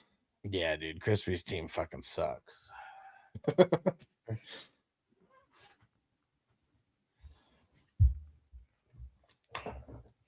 And it's so funny because Crispy, J.A. Crispy, the fake Crispy is right next to Crispy. They're both next to each other, first and second. And the dude auto picked every freaking pick. Shit. You find damn it. I don't understand how he ended up with Myles Garrett. I'm just gonna text you the link. That just seems easier. Hold on. Because it should say Fantasy Football Hustler and the little emoji like somewhere. I don't know if that's going to be on the left or like you have to like lower the chat to like find it. I'm just going to text it to you though. Oh, no, that's the cell phone version. But my question is, how did Myles Garrett go this late when he outscored everybody last year in this format? Dude, I have no idea. Where the hell did he end up going? He auto picked from Jock Crispy, but it was like 6. Oh, yeah, but hella late. 3, 4, 5, 6. What the hell? So if you look at Garrett's scoring last year, he outscored the fifth IDP player by 50 points. Yeah. Yeah, it was it was no joke, man. I'm surprised that might be some of the latest that he's gone. Like, I mean, he usually goes. I took him number 1 overall in the one that I'm in. Number 1 overall. Number 1 defensive player overall. Oh, okay. All right. What round? I think it was 10 or something, maybe 11. Yeah. That's normal, and that's like usually where he's been going. I'm glad this year There's only all right. He made it. All right, I'm gonna finish this bowl and then I'm gonna get All over right, Brown. your You're on the squad. clock, buddy. Yeah. See, this year I feel like people haven't been jumping as high on the IDP like last year. I remember like 7th round, 8th round. Some people Yeah, try to kick I it do off. remember that. It hasn't been like that this year. Maybe that'll change as we get a little bit farther into draft season, but I'm gonna be honest. I didn't even start ranking my IDPs yet, so yeah, I got to do more. I think I went through 2 waves of rankings, but I didn't get that far, and I got to do more. So that's coming, guys. A lot of rankings coming over the next week. So Brown, Stafford, Jones, and DJ said Crispy will fuck it up. As Stranger said, now I'm puffing some Sunshine Lime, 26.47. Nice. I just pulled out some Animal Face, 32.33. Dude, this shit's been having me sleeping like all week. And B said I'm gonna have to get into the best ball this week. I think, bro, you got to get into it, man. These are, if nothing else, they're like $10 lottery tickets. Like, I think one thing that sucks for you is they always start at 6 o'clock, like West Coast time. So we're should get back to like an early morning, like Saturday one eventually. And also we got the slow drafts going as well. And the fun part about it is, even if you just do 10 drafts all year long, you're guaranteed to get half your money back. But you're also guaranteed to also win thousands of dollars. I wouldn't say guaranteed. Well, no guarantee, but it wouldn't be hard. How about that to get your money back? I'm just saying, like every year that I've done it, I've only done about 10 drafts every year, right? Yeah. I won half my money back the last 2 years, but the first year is I won $1,000, so I'm still like $900 ahead. well in the green still. Yep. One thing that did change this year, there's only going to be 100 winners. I've condensed the number of winners, but obviously now the top's getting paid more, even the lower getting paid a lot more. Like I think last year the 20 I think was the 20 was the lowest. I mean, I think maybe the lowest might be 20 for like a couple teams, but a lot of it's in like the 30 range, and then there's just more $100 winners and all that. So yeah, very easy to win your money back even doing 5 to 10 drafts. And hell, yeah, like the first year I ever did this, I only did 5 drafts. Yeah, when I won second place. And that was when you were pretty new to IDP, if I'm remembering. Yeah, that was like my first year really drafting IDP. Hell yeah. And dude, like this year, let me just give the payouts based on 300 teams. We're well ahead. Last year, this same time, we were only in the 50s. Now this one's literally number 90. And Brown, gonna be getting to you in one sec. Let me just read off for some peeps who may not have seen the bylaws and what the payouts are gonna be this year. So assuming we get to 300 again, that's what I'll read off. So 10,000 for first place, 3,000 for second place, 2,000 for third place, 1,500 for fourth place. Fifth place, 1,000. So if you make it into the top 5, you're at least getting a grand or more. And I will tell you, man, I know the dude who won first place. Like I think he's already done 25 of these like 90 drafts. He's having a kid, and he said he's having his wife having a baby, and he was like, yeah, I'm taking like a month off. He's like, well, I'm gonna be back really soon. You guys better get ready. He said, I got to do some. He said, research and get it in. That's for sure. And like I said, I'm going to be doing a bunch of research myself, putting it on Patreon with the rankings and just like thoughts of where some of these guys are valued and where I would, what's the range that I would be drafting them in. And if you do enough teams, you can win first, second, and third. So you're getting all that money combined. And bro, and I'm pretty sure. Let me go check. That happened last year. Yeah, it did. It was the dude who got first also hit fourth. So yeah, so he won 11,400 from his entries. And let me see how many he did, because I mean, it's not like he did a small amount. I know he did a bunch. I mean, that's rent money for the year. Shit. He did 71. Did 71 drafts. So he wasn't one of the top 5 or 6 people, but I'm for sure he was in the top 10 somewhere with the amount of drafts that he did. And stranger, good Lord, that's a lot of bread, bro. I'm saying, man, like, especially him and his wife having a baby. Like, I mean, he spent $710, ended up winning 11,000 plus. Like a pretty good investment, I'd say. And if nothing else, we're definitely having a lot of fun drafting. That's for sure. That's the best part. Just doing the drafts. Fuck yeah. Live on air. And B said 2 years ago, and Crispy was in damn near every league and totally missed. You know what? Yeah. But you know what? He didn't last year. Last year, he had the second place team, 2,800. I mean, things got condensed a little bit this year. So last year, there was only 4 teams that were over $1,000. This year, because I condensed it down to 100 teams, now there's 5 teams that are over $1,000 with the 300 leagues. I mean, dude, $2,800 that paid for last year's and the year before's, and a lot this year as well too. And dude, this year, I mean, we're shooting for 420. I mean, we'll see. That's a lofty goal. We'll get it. We gotta get it. We're well ahead of where we were last year of getting to 300. All right, let me see. Where the hell's the... Here we go. Okay. So we started, and I read Stafford and Jones, and that was it, but we never graded it. So Stafford and Jones for the QBs. I think I'm giving that, because we're only grading it off of the starters, and that's it.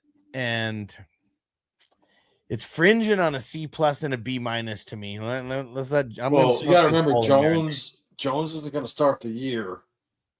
You know, when did he tear his Achilles? It was later, so I heard that he could be out like at least 4 to 7 weeks, maybe. And seeing Brown said I profited a little last year, but enjoyed the drafting and the sweat. Yeah, and I mean, like, there's a lot of things that we like. The league says there's a lot of things that men can waste their time and money on. Fantasy football is not one. The fantasy football is not one of them.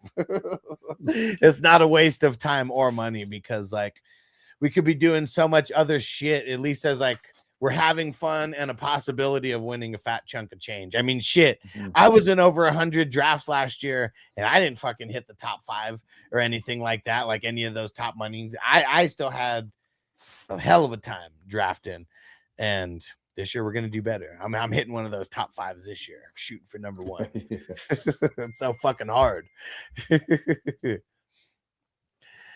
And let's see. Okay. I didn't even smoke. I was still talking. Hold on. So I'd have to put like Stafford and then Geno for the first half of the year as your starters, and then put Danny Dimes.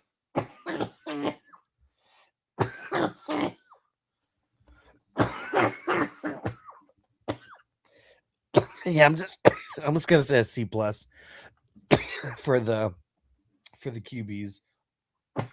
Get downgraded a little bit because of the QB2. Running backs. Oh. Oh, whew.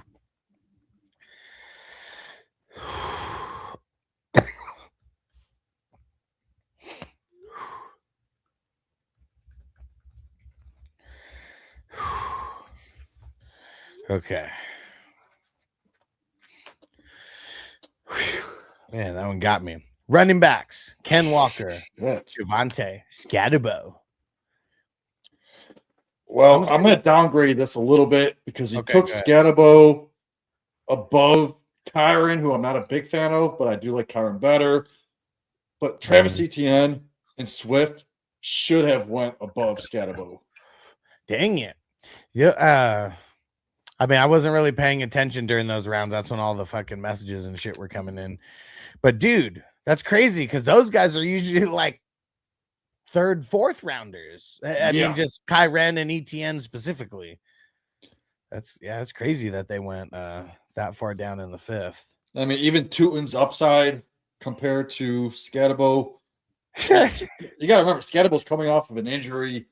He did get saved by the draft. They didn't draft anyone, so I do like that. But and Beast, he said, I feel like your coffee evolves every year. Well, dude, I mean, man, I feel like the weeds evolve. The weeds getting better every 2 weeks. And man, like right now, smoking on what kind did I pull out here? This one's the Jungle Juice. Where's the THC percentage? 32% on the THC, and this one's super heavy on the carafilline and the limonene. Super heavy on those terps. But yeah, man, fuck. I feel like I'm due for a bong upgrade though, but I'm not really sure like what to do. So I feel like I got to keep something similar in size and stature.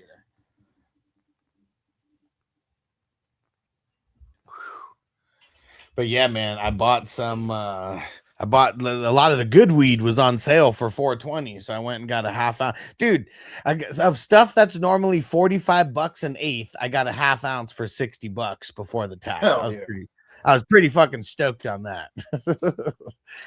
Pretty fucking stoked on that. And Brian, I got you. You're next, bro. You're after Brown. And TJ said, I don't drink or smoke anymore. Fantasy is the worst thing I do. My wife's fine with it. I mean, see, that's what I'm saying, man. Like, there's a lot of people who spend a lot of money on shit, just like cigarettes alone. Just think about that. For everybody who smokes cigarettes, you're paying like $10 a pack. I know that might last like more than a day for some people, but like, man, it might not even last a day. And there's no chance of you making money off of smoking those cigarettes. This you might be able to win $10,000. Right? Stranger said us flexes said need to upgrade with this collection, dude. And I moved around a lot before. So like my bong collection, I never really like expanded it a lot. And like luckily now, like all the bongs that I've got now, I could say that all the Jerome Bakers, all except for one, they hooked me up with. I got hooked up with one way or another. Either it was from Hess and Trust Capital. They gifted it to him. He gifted it to me. You know, like it might have got used at like an event. I cleaned it out, all mine. You know, and or this one, I got the one that I've been using forever. Got gifted from Jerome Baker himself for helping him get his what's it called? Glass blowing competition, all loaded up on their YouTube channel. That's awesome. Hell yeah. And B said drinking and smoking made football so much better. Last season was so weird. For sure, man. For sure. I gotta give a shout out to TJ. Even though he doesn't smoke or drink, he sends me like the most elite videos and memes. Every time I get a message from him, I'm like, oh, it's gotta be good. It's always good. Fuck yeah, dude. TJ is the man. All right. And Crispy, what up, motherfucker? All right, where are we? Okay, so did you ever say you said you downgraded, but did you ever say an actual grade? Pick? No, I mean I do like Walker. I do like Javonte because he was a top 12 last year. Nothing's really changed. But that Scatabo pick above ETN and Swift and even Tootin, that kind of kills it for me. Rootin' tootin'. But I do like his top two, man. So that's got to be what, a B plus, right? You only start two. Yeah, that's funny. It's funny that you were gonna downgrade it because I was just gonna grade it a B. I mean, it would have been an A. You said B plus made me laugh. It would have been an A if you would have grabbed someone else besides Scatabo. And Brown said never seen Scat go after Swift. Okay, yeah. I mean, what Jamie was saying was shit. Kyren and ETN specifically. And you took Scat before Swift.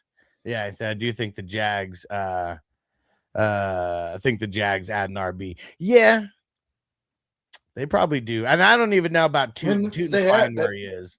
They have LaQuinn Allen and they got Chris Rodriguez. There's not really much upside to them. They're just grinder backs. Just a bunch of Jags, man, for real. But yeah, so I'm looking at my last underdog draft. So I'm saying a B for that. So Javonte goes, Second Kyron goes next, then it's Swift, Montgomery, Judkins, Hubbard. Then it's like Scatabo. So Scatabo goes 2 rounds later in a single quarterback. Yeah. Then like the Kyron Swift. All right, QBs. I mean, not QBs. Wide receivers and tight ends. Chase, Rice, Kraft, Pierce, Sutton. I mean, dude, just Chase and Rice right at the top, man. I feel like I don't know if I could give it an A-. I feel like it's a B+ with everybody. I'm teetering though on an A- and a B+ there. I'm not a Rice guy, especially since they just drafted that one guy. I can't remember his name, but he's supposed to be a shifty dude.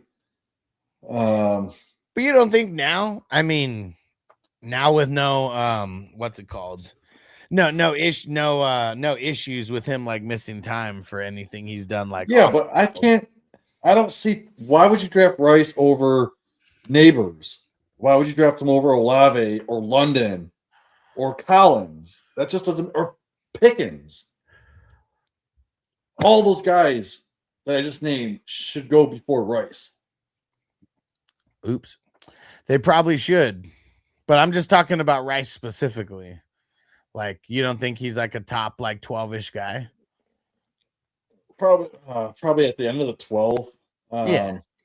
Well, let's see. He went 1, 2, 3, 4, 5, 6, 7th Mhm. overall. Yeah. Let's see, there's 1, 2, 3, 4, But 5 guys. Sometimes you gotta get whoever you're trying to get around earlier than True. later. I mean, I would rather have AJ Brown going to the Patriots over Rice, and he went a whole round later. Yeah, I mean, AJ Brown's been going in the 4th and the 5th all day. Shit, I think I got him at the 512 or 6-1 in a draft recently. Okay, well, I'm giving it a B+ for the wide receivers here. I do like Reed, so yeah, I'm gonna give it a B, just because you got Chase. I mean, Chase is an A+. Yeah, for sure. I still think he's the number 1 at wide receiver. Yeah. Oh yeah. Yeah. I've taken him at 103 in non-super flex drafts.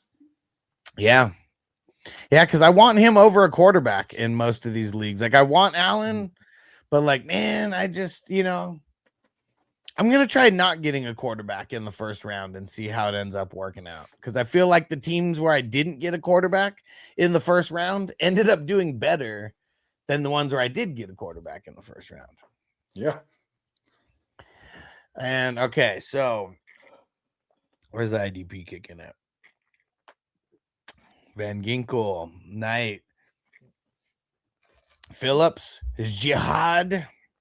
Oh, you forgot Hunter. And Hunter. Yep. All right. So Van Ginkel, Knight, Hunter, Phillips, Campbell. I don't hate it. It's not bad. I don't. It's not as good as the one before. It's not as good as Hugh Jackson. I gave a B+ though. I'm not in love with it, but I say B-. Yeah, I think that's what I'm going to give it also. Yeah, guys like Phillip and Jihad, they're going to be good, but I feel like I'd want those guys as like my top bench players versus being like the end of my starters. Yeah, so I'm giving it a B- also. I'm with you. So what did I say? C+, B+, and then a B minus. So let me see. So that's down 2. Then up 2. And then down 1. So 84. 84 total. Not too shabby. Not too shabby. All right. Crispy said I would have taken Tony over all those guys. Man, fuck Man, Tony. Tony. No, not doing the bench Snoop de Whoop. Just because it takes so long to go through all the bench players. So yeah, we're just grading it off of the starters. And Brown said, "Don't disagree with you. Drafting AJ." Said drafted him in the 8th round and so many times this year. Yeah, I mean he's been going a lot later as of right now, especially just. We don't know if he's going to the Patriots. I mean, that's been all the rumor. And I mean, I'd like it if he went there because he'd be the number 1. Wouldn't even be close. All right. Snoop de Whoop. We got Darnold, Willis, and Shedeur in the top 10 for the QBs. All right. Shitter, Sanders. I'm gonna give that a C. Darnold brings it up a little bit, but Willis and I mean Sanders might not even start right away, so he's like, C minus or maybe not even a starter. So for fantasy purposes, I'm gonna give it a D plus. And here's my reason: Darnold is more of an NFL type quarterback. He's not going to give you much for fantasy. Willis, yeah, he's got that upside. Darnold was good last year for fantasy, though, especially in my league. I mean, what was he? Yeah, you're right. Yeah, I mean, you can't hate on the Super Bowl champ, man. Come on. And I think he ended up as like a top 15 guy, I guess. So they said thanks for the grades. My money's on the bench. There you go, bro. Yeah, I mean, because that's what's going to win it at the end of the day. Willis worries me, man, because I don't think he's that great. But for fantasy, you got that upside with the rushing, right? I mean, that's what we hope, but you also got to hope that he doesn't get hurt. Like that's one thing that I'm nervous. And he needs to stay on the field. And if he doesn't produce, he's not going to stay on the field. Like we saw it with Justin Fields, Anthony Richardson, people like that. So yeah, that just worries me. Is that what you mean? Like bringing in Ewers? Ewers? Well, didn't they just draft someone? I haven't paid attention to all the lower. I haven't paid attention to the rounds today.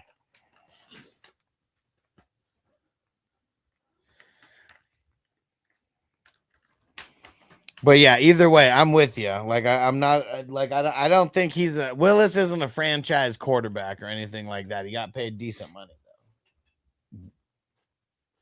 But I feel like Miami that offense is going to suck. It's going to suck no matter what. I feel like Miami had to pay. Like you got to pay him decent money, or he's not even going to come there.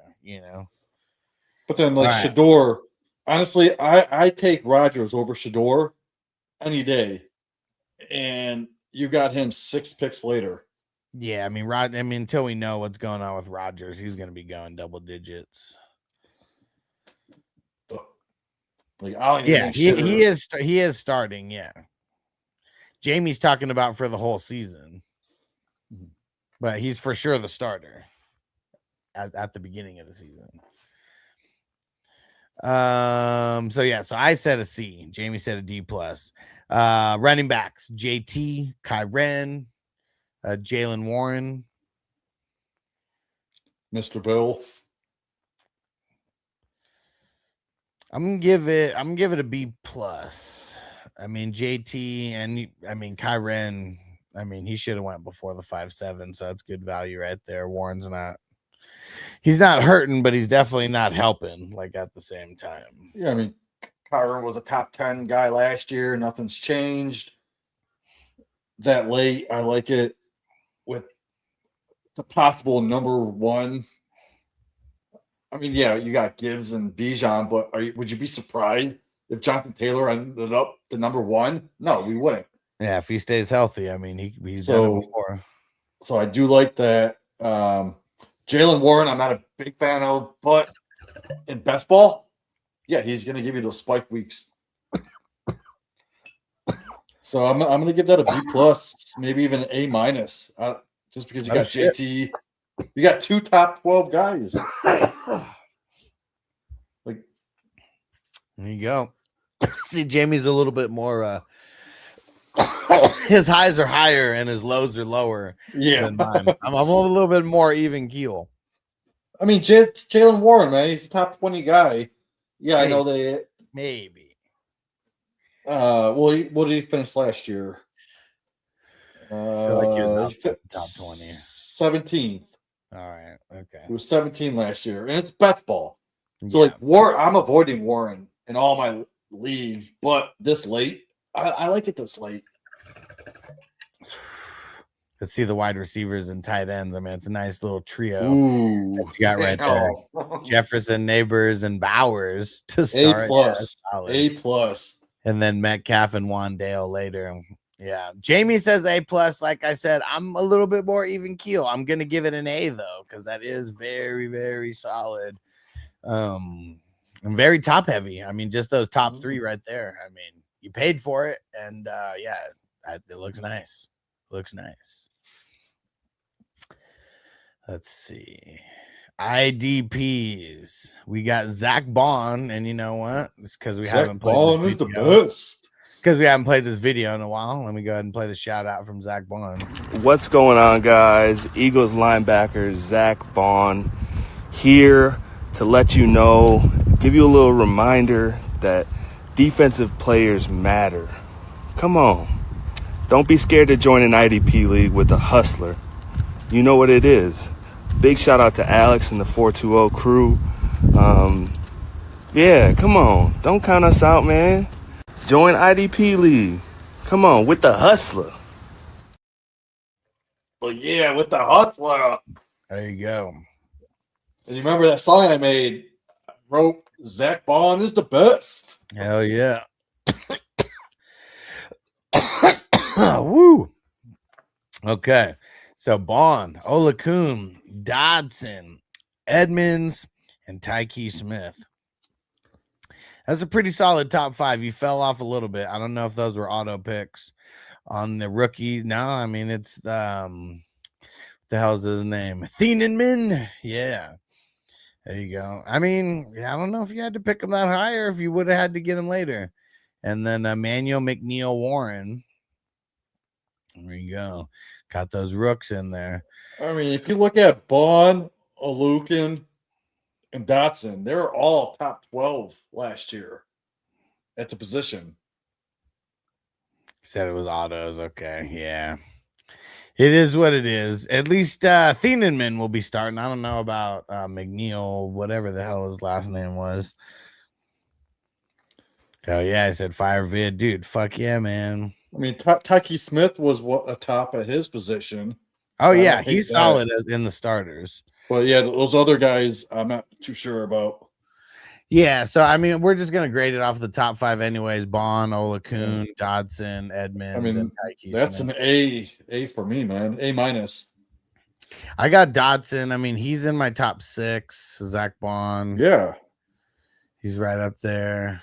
Olakun's still up there. Edmonds a little nervous about. I'm gonna give it still top 20 last year. I'm gonna give it a B plus. I'm gonna give it an A. It's just we got 4 top 20 guys. You know what, Jamie? Three of them are top 12. I'm giving it. I'm bumping it up to an A minus. Yes, let's go A minus. Give them credit. So let's see. So that was a C. What's that? Down. That's down 4. But then you got a B plus, so that's up 1. So now it's at down 3. And then you got an A, so that's 1. No, wait, hold on. So it was down 3 for the quarterbacks, and then it was up 3 for the wide receivers. So that just evened it out. And then it was up 1 for the running backs. So that's 86. And then A minus, that's up 2. So that's an 88. 88 for Snoop DeWhoop. That's a solid score though right now. There you go. I mean, yeah, the quarterbacks. I mean, a lot of it's going to come down to which one of those pans out, but pretty solid on the skill positions and did really solid on the IDPs for the starters.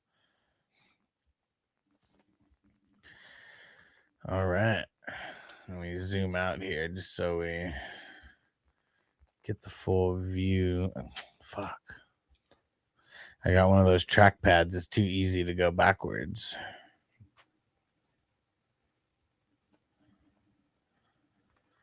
There we go. A lot of defense. And Brian said, thank you guys. I did get all my backups for QBs. There you go. I mean, you got to do that. Like, what I've been doing is like once I draft a QB, I automatically put the backup in the queue. I mean, it gets annoying sometimes because I drafted some of them like earlier than I should have, but I was like, fuck it.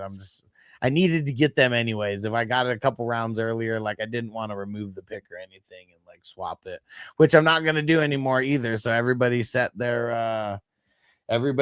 your queues, get a couple guys in there. Cause yeah, we got to draw a line in the sand on changing the autos. Like, we just got to be on it. We got to be on it. And Circle Cross, what up, bro?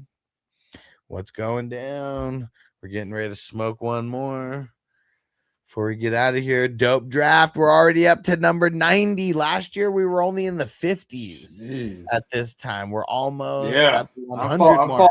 I'm man. I'm only in one so far. I need to get up on this.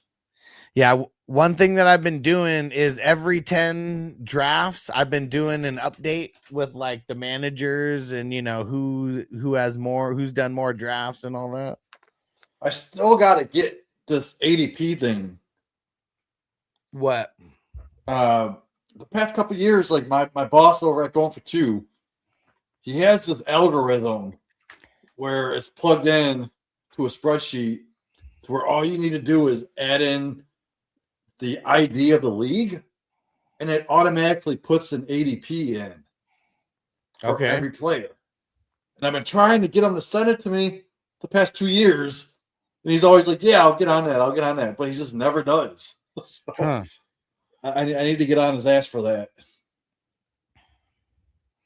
Yeah. Because how cool would it be to have an actual ADP for all these? Yeah, you're going to have to go on the Patreon to get it, but it's going to be worth it. That'd be fucking awesome, man. Circle Cross said, glad to see another brother auto drafting all IDP and not my ass. And that's you, right, Ziggy? You want me to grade your team before I get out of here? Just give them an A. Everyone gets an A. Dude, I had a teacher that did that when I was in college. Hell yeah. It was a psychology class, and like I felt like I like understood everything, but I wasn't doing good on the tests or whatever. And I'm just a horrible test taker, I guess. And but she ended up giving everyone an A, even my dumbass friends who were in that class also, who I know didn't get anywhere close to an A. So yeah, that actually happened in one of my classes. Felt good about it. Felt like I got my money's worth. Hell yeah. Dude, my first psychology class, my third day I ever went, we got sent home because we're getting bomb threats because of 9/11. It was September. Yeah, it was like September 11th. I woke up. I was like 10 minutes late waking up. Went to class. I was sitting in the back of the room, not even in a chair, just like in the back against the wall. And all of a sudden, like 10 minutes later, everyone got sent home because my school was getting bomb threats. Dude, what the fuck? And I go home and I'm like, what the fuck's going on? I turn on TV. I see the Twin Towers falling. I'm like, that's the first memory that I have of that shit. That's fucking nuts. And Ziggy said, hi, A+ for being awake. Hell yeah. Hell yeah. All right. QBs. T-Law, Cam Ward. Ooh, man. We're starting off a little rough. But I think I'm going to give that a C+. Ward brings it down. T-Law's bringing it up a little bit. I'm giving it a C+. I'm trying to pull this up on my phone again. I don't see it. Yeah, T-Law is a solid, possibly top 7. Cam Ward, in that 20 range. So yeah, I don't really like it. They even it out. Running backs: A-Chain, Hampton, and Hall. I mean, dude, you went all in on them. I love Hampton. I actually like Hampton over A-Chain. I've been taking Hampton over A-Chain just for situation. I think I'm gonna give it an A-. Yeah, I mean, a lot you of gotta people give it an A. You gotta give some kind of an A. So A-. Yeah. Perfect.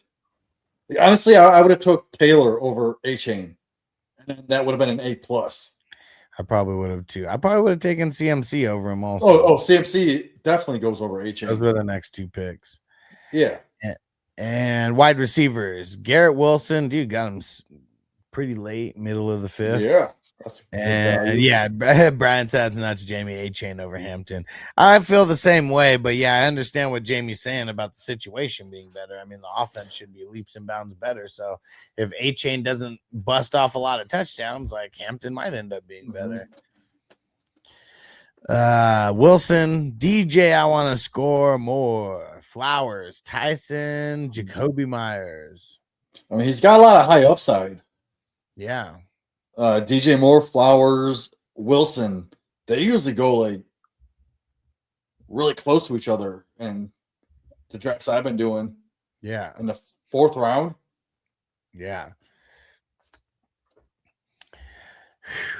Yeah, I'm going to give it a B. I mean, it's a solid B, though. It's not top heavy enough to get to bust a B+ or A-, but I feel like it's just a good, well-rounded amount of guys. Yeah, I mean, if DJ Moore hits, I mean, I've seen Flowers go above DJ Moore in almost every single draft that I've done. I've only done about 50, but that usually does happen. Flowers goes early 4th, DJ Moore late 4th. And Ziggy said, remember last year when I said Jameson, Jay Williams is going to have 1,500 yards? Yeah, but he didn't have 1,500 yards. He got hurt.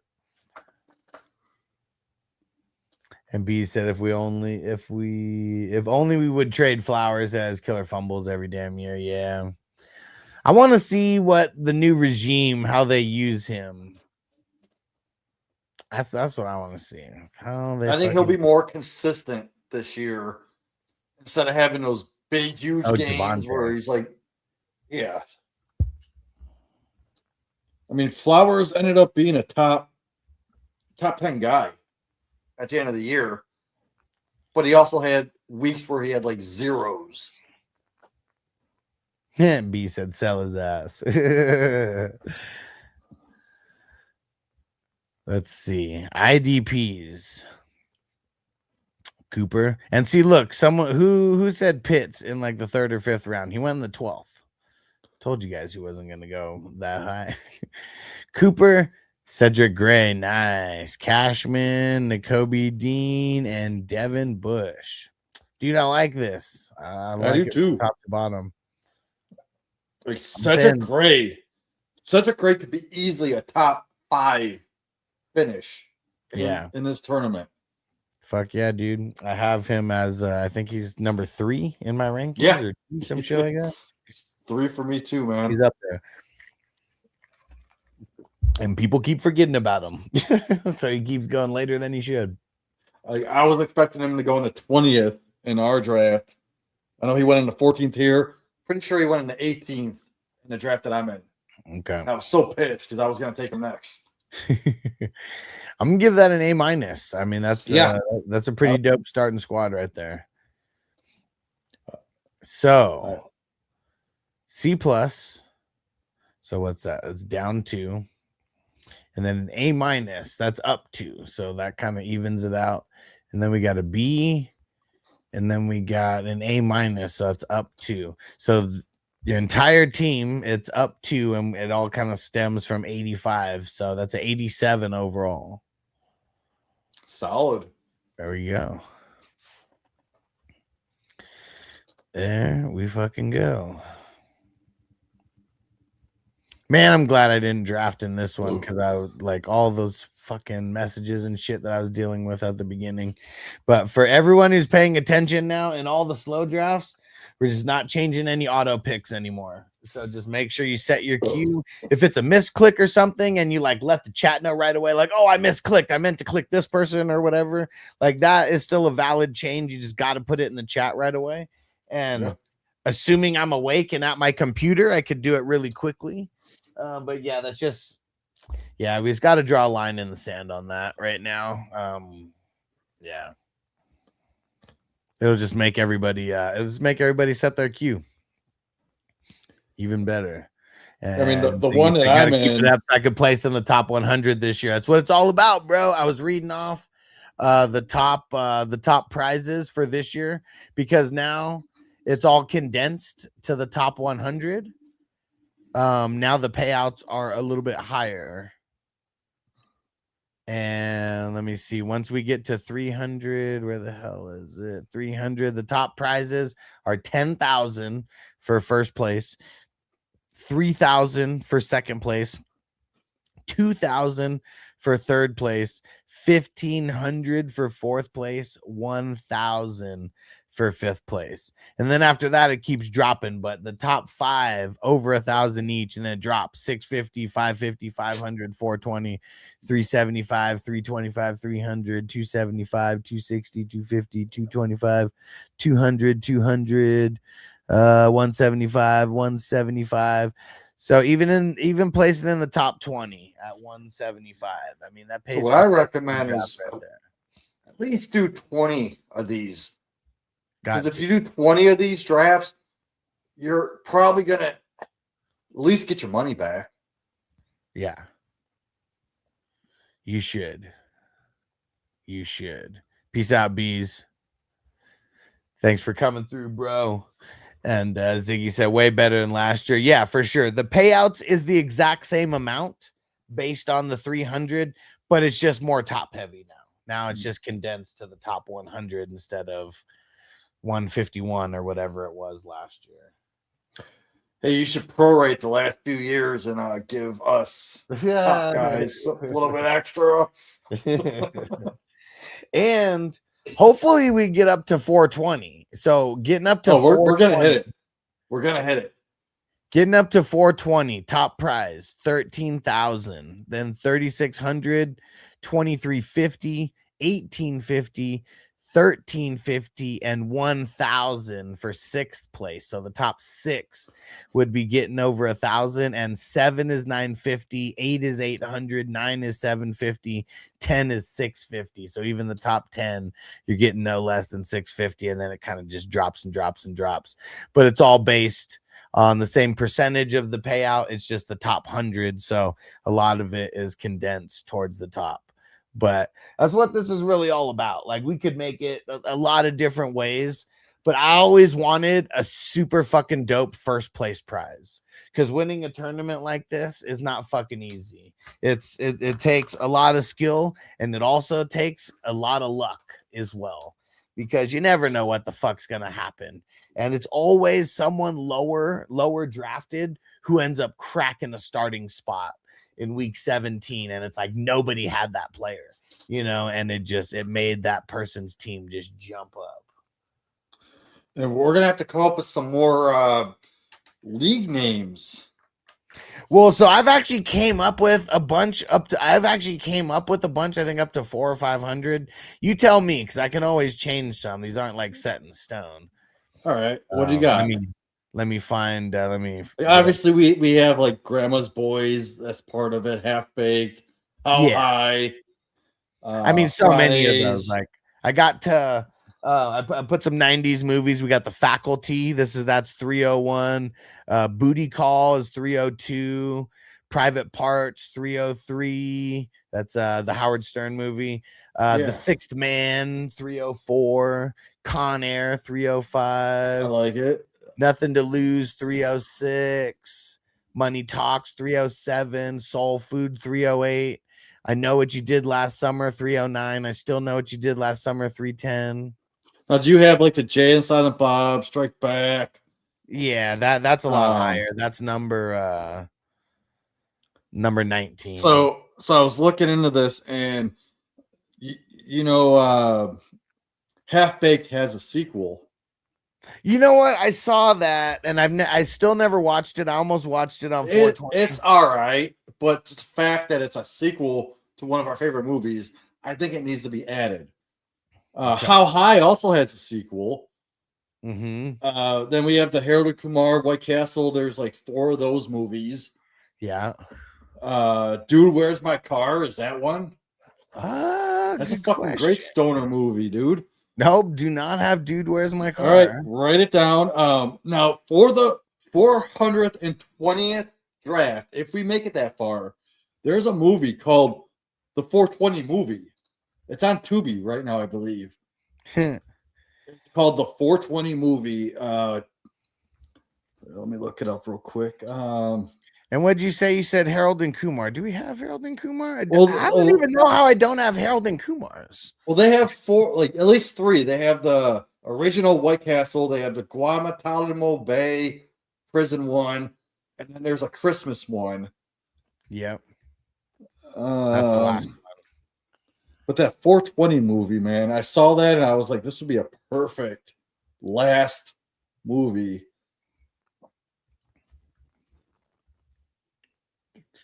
The 420 movie. Here it is. It's a comedy about 2 sisters who try to get rich to escape their city, but end up helping their father save it on he's a drug lord. Dude. 2021 Indian crime drama.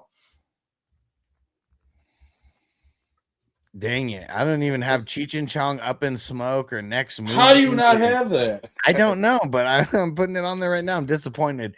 And no, we're not putting Reefer Madness on there. We're not putting Reefer Madness. I saw that play and it was kind of out there. I don't know. All right, but I'm adding all the Cheech and Chongs. Cheech and Chong Next Movie. Fast Times at Ridgemount High. That one's That's on there. another good. I know Okay. that is. Man, The Big Lebowski. I know that's on there. That's on there. How do I not have the fucking Cheech and Chongs and Harold and Kumars on there? What am I doing? Yeah, I mean, there's Up in Smoke. There's Next Movie. And you know what? Cheech and Chong has the last movie. I didn't know that. Came out last year. It's actually really good. I just watched it not too long ago. Yeah. And How High has a sequel. Definitely not as good as the original, but it's still a How High sequel. And the Corksican Brothers also gets a little bit of a shout out. You seen that one? Cheech and Chong, Corksican Brothers. No, I haven't. It's not about weed at all. Like, there's nothing to do about weed. They're like twins, and they can feel each other's pain. So it's very interesting. Okay, so there's a movie called Bong Water. I don't know what that's about, but it sounds fucking cool. Oh, this looks scary as fuck. It's called 420 Massacre. No, man. Inhale, exhale, scream. Corksican Brothers.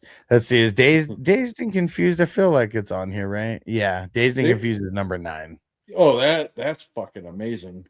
Yeah. Yeah, so I'm gonna have to change some shit up. I haven't set.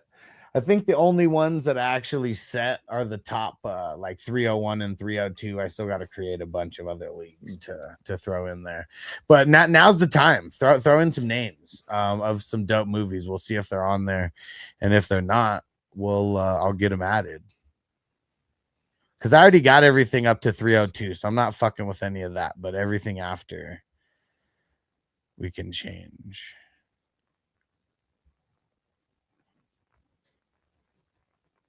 But dude, I got a lot of good movies coming up though. so I don't know how we're gonna fucking do this. There's a movie called Smiley Face from 2007. That was before all this freaking dumbass shit. I don't Cancel have Go. I don't culture. even think I've seen it. Go! It's awesome, dude. You need to watch that tonight.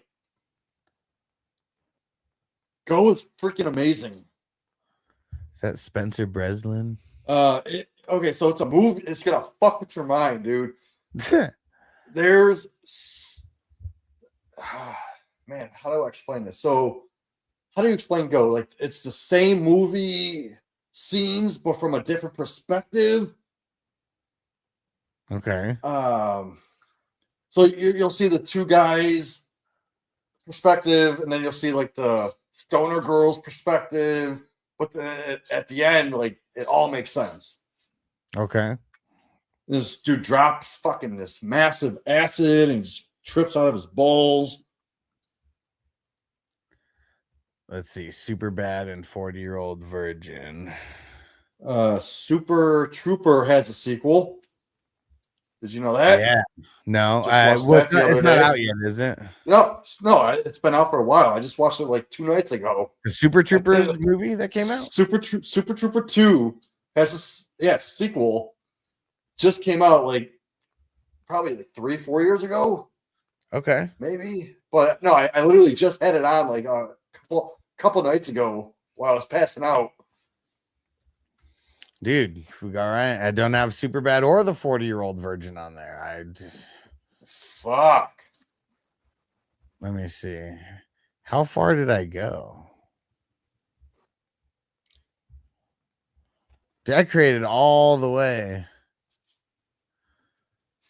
to 405, and I don't have any of those ones on there. I got to move some shit around. What the hell?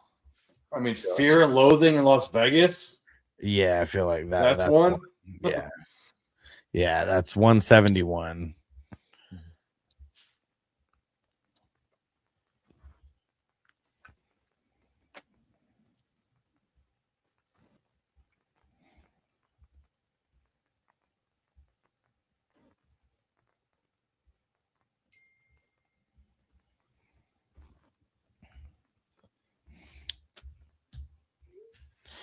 All right. Any other ones?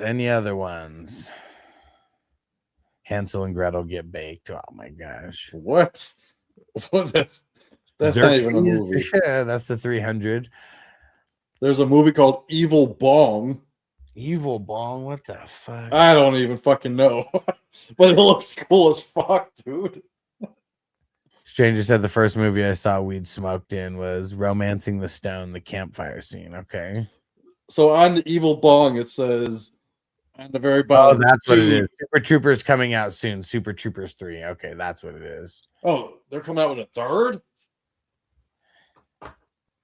I didn't see the sequel, but yeah, so that's what I'd been seeing. The sequel's funny as fuck. I like it. Don't have Semi-Pro with Jackie Moon, and you know why? It's because I hate Will Ferrell, but that's actually one that I don't mind him in. That's one that I don't mind him in. They are coming out with a Last Friday. Yeah. It's in production right now, so maybe that could be like number 420, Last Friday.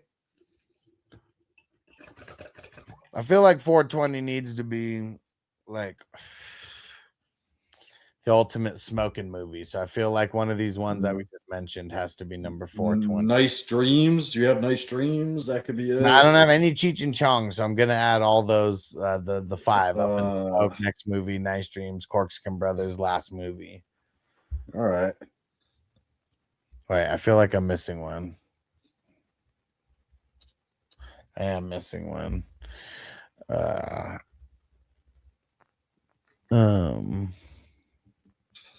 Damn it, what the fuck is the 4th one? Still Smoking. Yes, good one.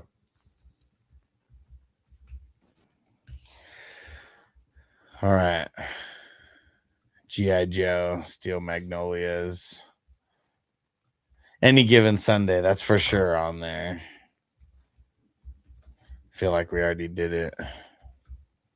Yeah, you had a whole slew Number of It's number 30. Football movies. Yeah. Longest Yard and all that's on there. Fear and Loathing. Yeah, that one's on there. So we haven't done that one this year. It's 171. And you know what I love doing? I just love looking at the name of the draft. And if it's something that I'm connected to, I'll join that draft. Yeah. There's been a handful of people saying that. And all of these movies, they're all good movies. Like a lot of the 30 for 30 ones, that's kind of what we're in the mix of, like right now, except for the most recent slow draft that got in here, Airheads. That's the slow draft filling right now. It's fucking epic. Airheads was such a great movie. Epic movie. Mean Green. Are we talking the soccer movie? No, Joe Mean Green. You're talking about the Football soccer player? movie, Huge Ass, because not the Big Green. Is that what we're talking Oh, about? you're thinking of the Big Green. No, it's Mean Green. That's the name of a football player. Joe Mean Green something. Mean Joe Green. Yeah. Yeah, he said, yeah, the soccer movie, the Big Green. Oh, Yeah, I don't fuck think- that movie. Fuck that movie. Why? Yeah, you know what? It is on here, 365. Such a bad movie. I have that movie on there, but I don't have any of the Cheech and Chongs or Harold and Kumar. What the fuck? Dude, you better have the Sandlot on there if you have fucking Mean Green or it's a fucking Big Green. Yeah, it's way higher than that, though. Like I would replace the Sandlot's fucking- number 40. so that green movie that you have, replace it with Ladybugs because that's such a better soccer movie with Rodney Dangerfield. Yeah, If you've I never do seen have Ladybugs, I do have Ladybugs. It's number 395. all right. I was gonna say you I better have that if you don't have the Cheech fucking and Chong, gay Harold ass. and Kumar. TJ said, I've been told I look like Brendan Fraser. Awesome. Nice. I think I have the Mummy on here. Yeah, the Mummy and the Mummy Returns. So Brendan Fraser, he wasn't even supposed to be in the Airheads movie. Adam Sandler told the guy that making the movie, he was like, "I'm not going to be in this movie unless you have Brendan Fraser in this." Yeah. What about the one Oh. with Tom Hanks as the softball coach? I have no idea. What? I'm What not the fuck aware of movie any is that? movie such as. Are you talking about A League of Their Own? Oh, he's a yeah, the female baseball coach? A League of Their Own. Yeah, Like I saw that movie in theaters when it first came out. yeah, that one's actually 121. So that one's coming up here in a few weeks. Marla Hooch. Dude, Madonna was in that movie. Hot as fuck. Yeah, there's no crying in baseball. Yeah. Remember when he was taking a piss?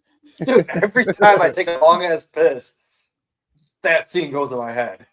Stranger said any Pauly Shore movies. I said, bro, of course. Well, you Got know, in- Pauly Shore wanted to be in Airheads. Oh, did not know that. Yeah, he was going to be one of the stoner guys that robbed him, but Adam Sandler was like, "No, I want Brendan Fraser in it." And Pauly Shore advocated Pauly- for Brendan Fraser. Well, this was being right. in This Encino was Man. right after Encino Man, and Pauly Shore was like, "No, I don't want Brendan Fraser in this, just in case we do Encino Man 2." Yeah. So I got Encino Man. I got Class Act. I got Son-in-Law. Those are all coming in the 300s, though. I think those might be the only. What's that fucking movie with where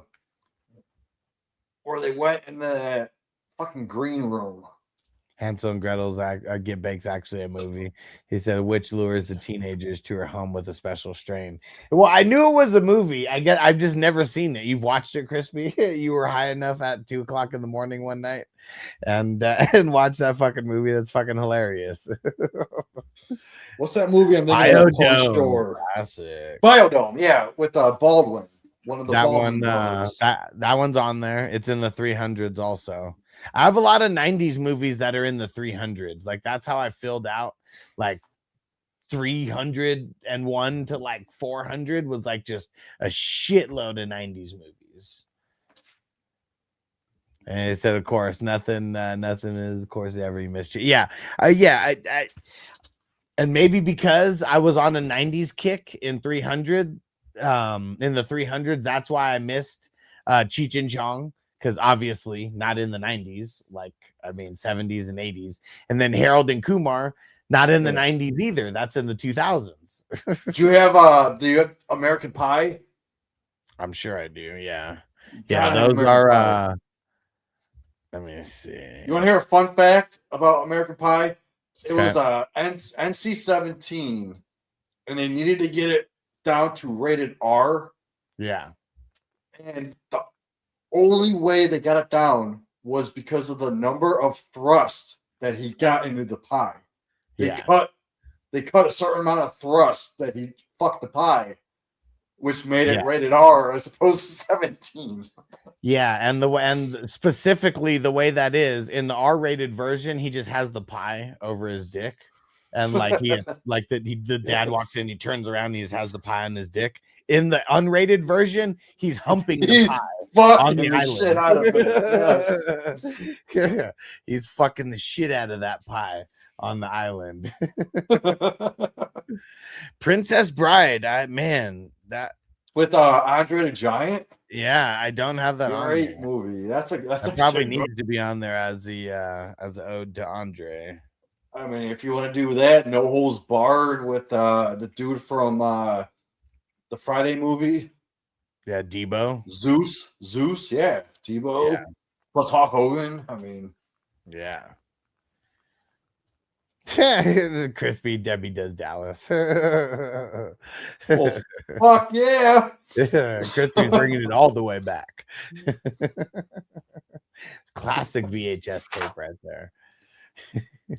2 girls, right. 1 cup. All right, time to get the fuck up out of here. All right, I gotta go. And I don't know if we're gonna do a draft tomorrow. I'll try to fill one up. We'll see what happens. But I feel like for sure Monday. But I'll still try to fill one up as of tomorrow. Suburban Commando, Little Oral Annie, Mr. Nanny, or whatever fuck that, Mr. Mom, whatever fuck it was. Fucking savages. All right, we're out of here. We'll see you tomorrow, maybe Monday, one of the two. Peace out, everybody. Peace.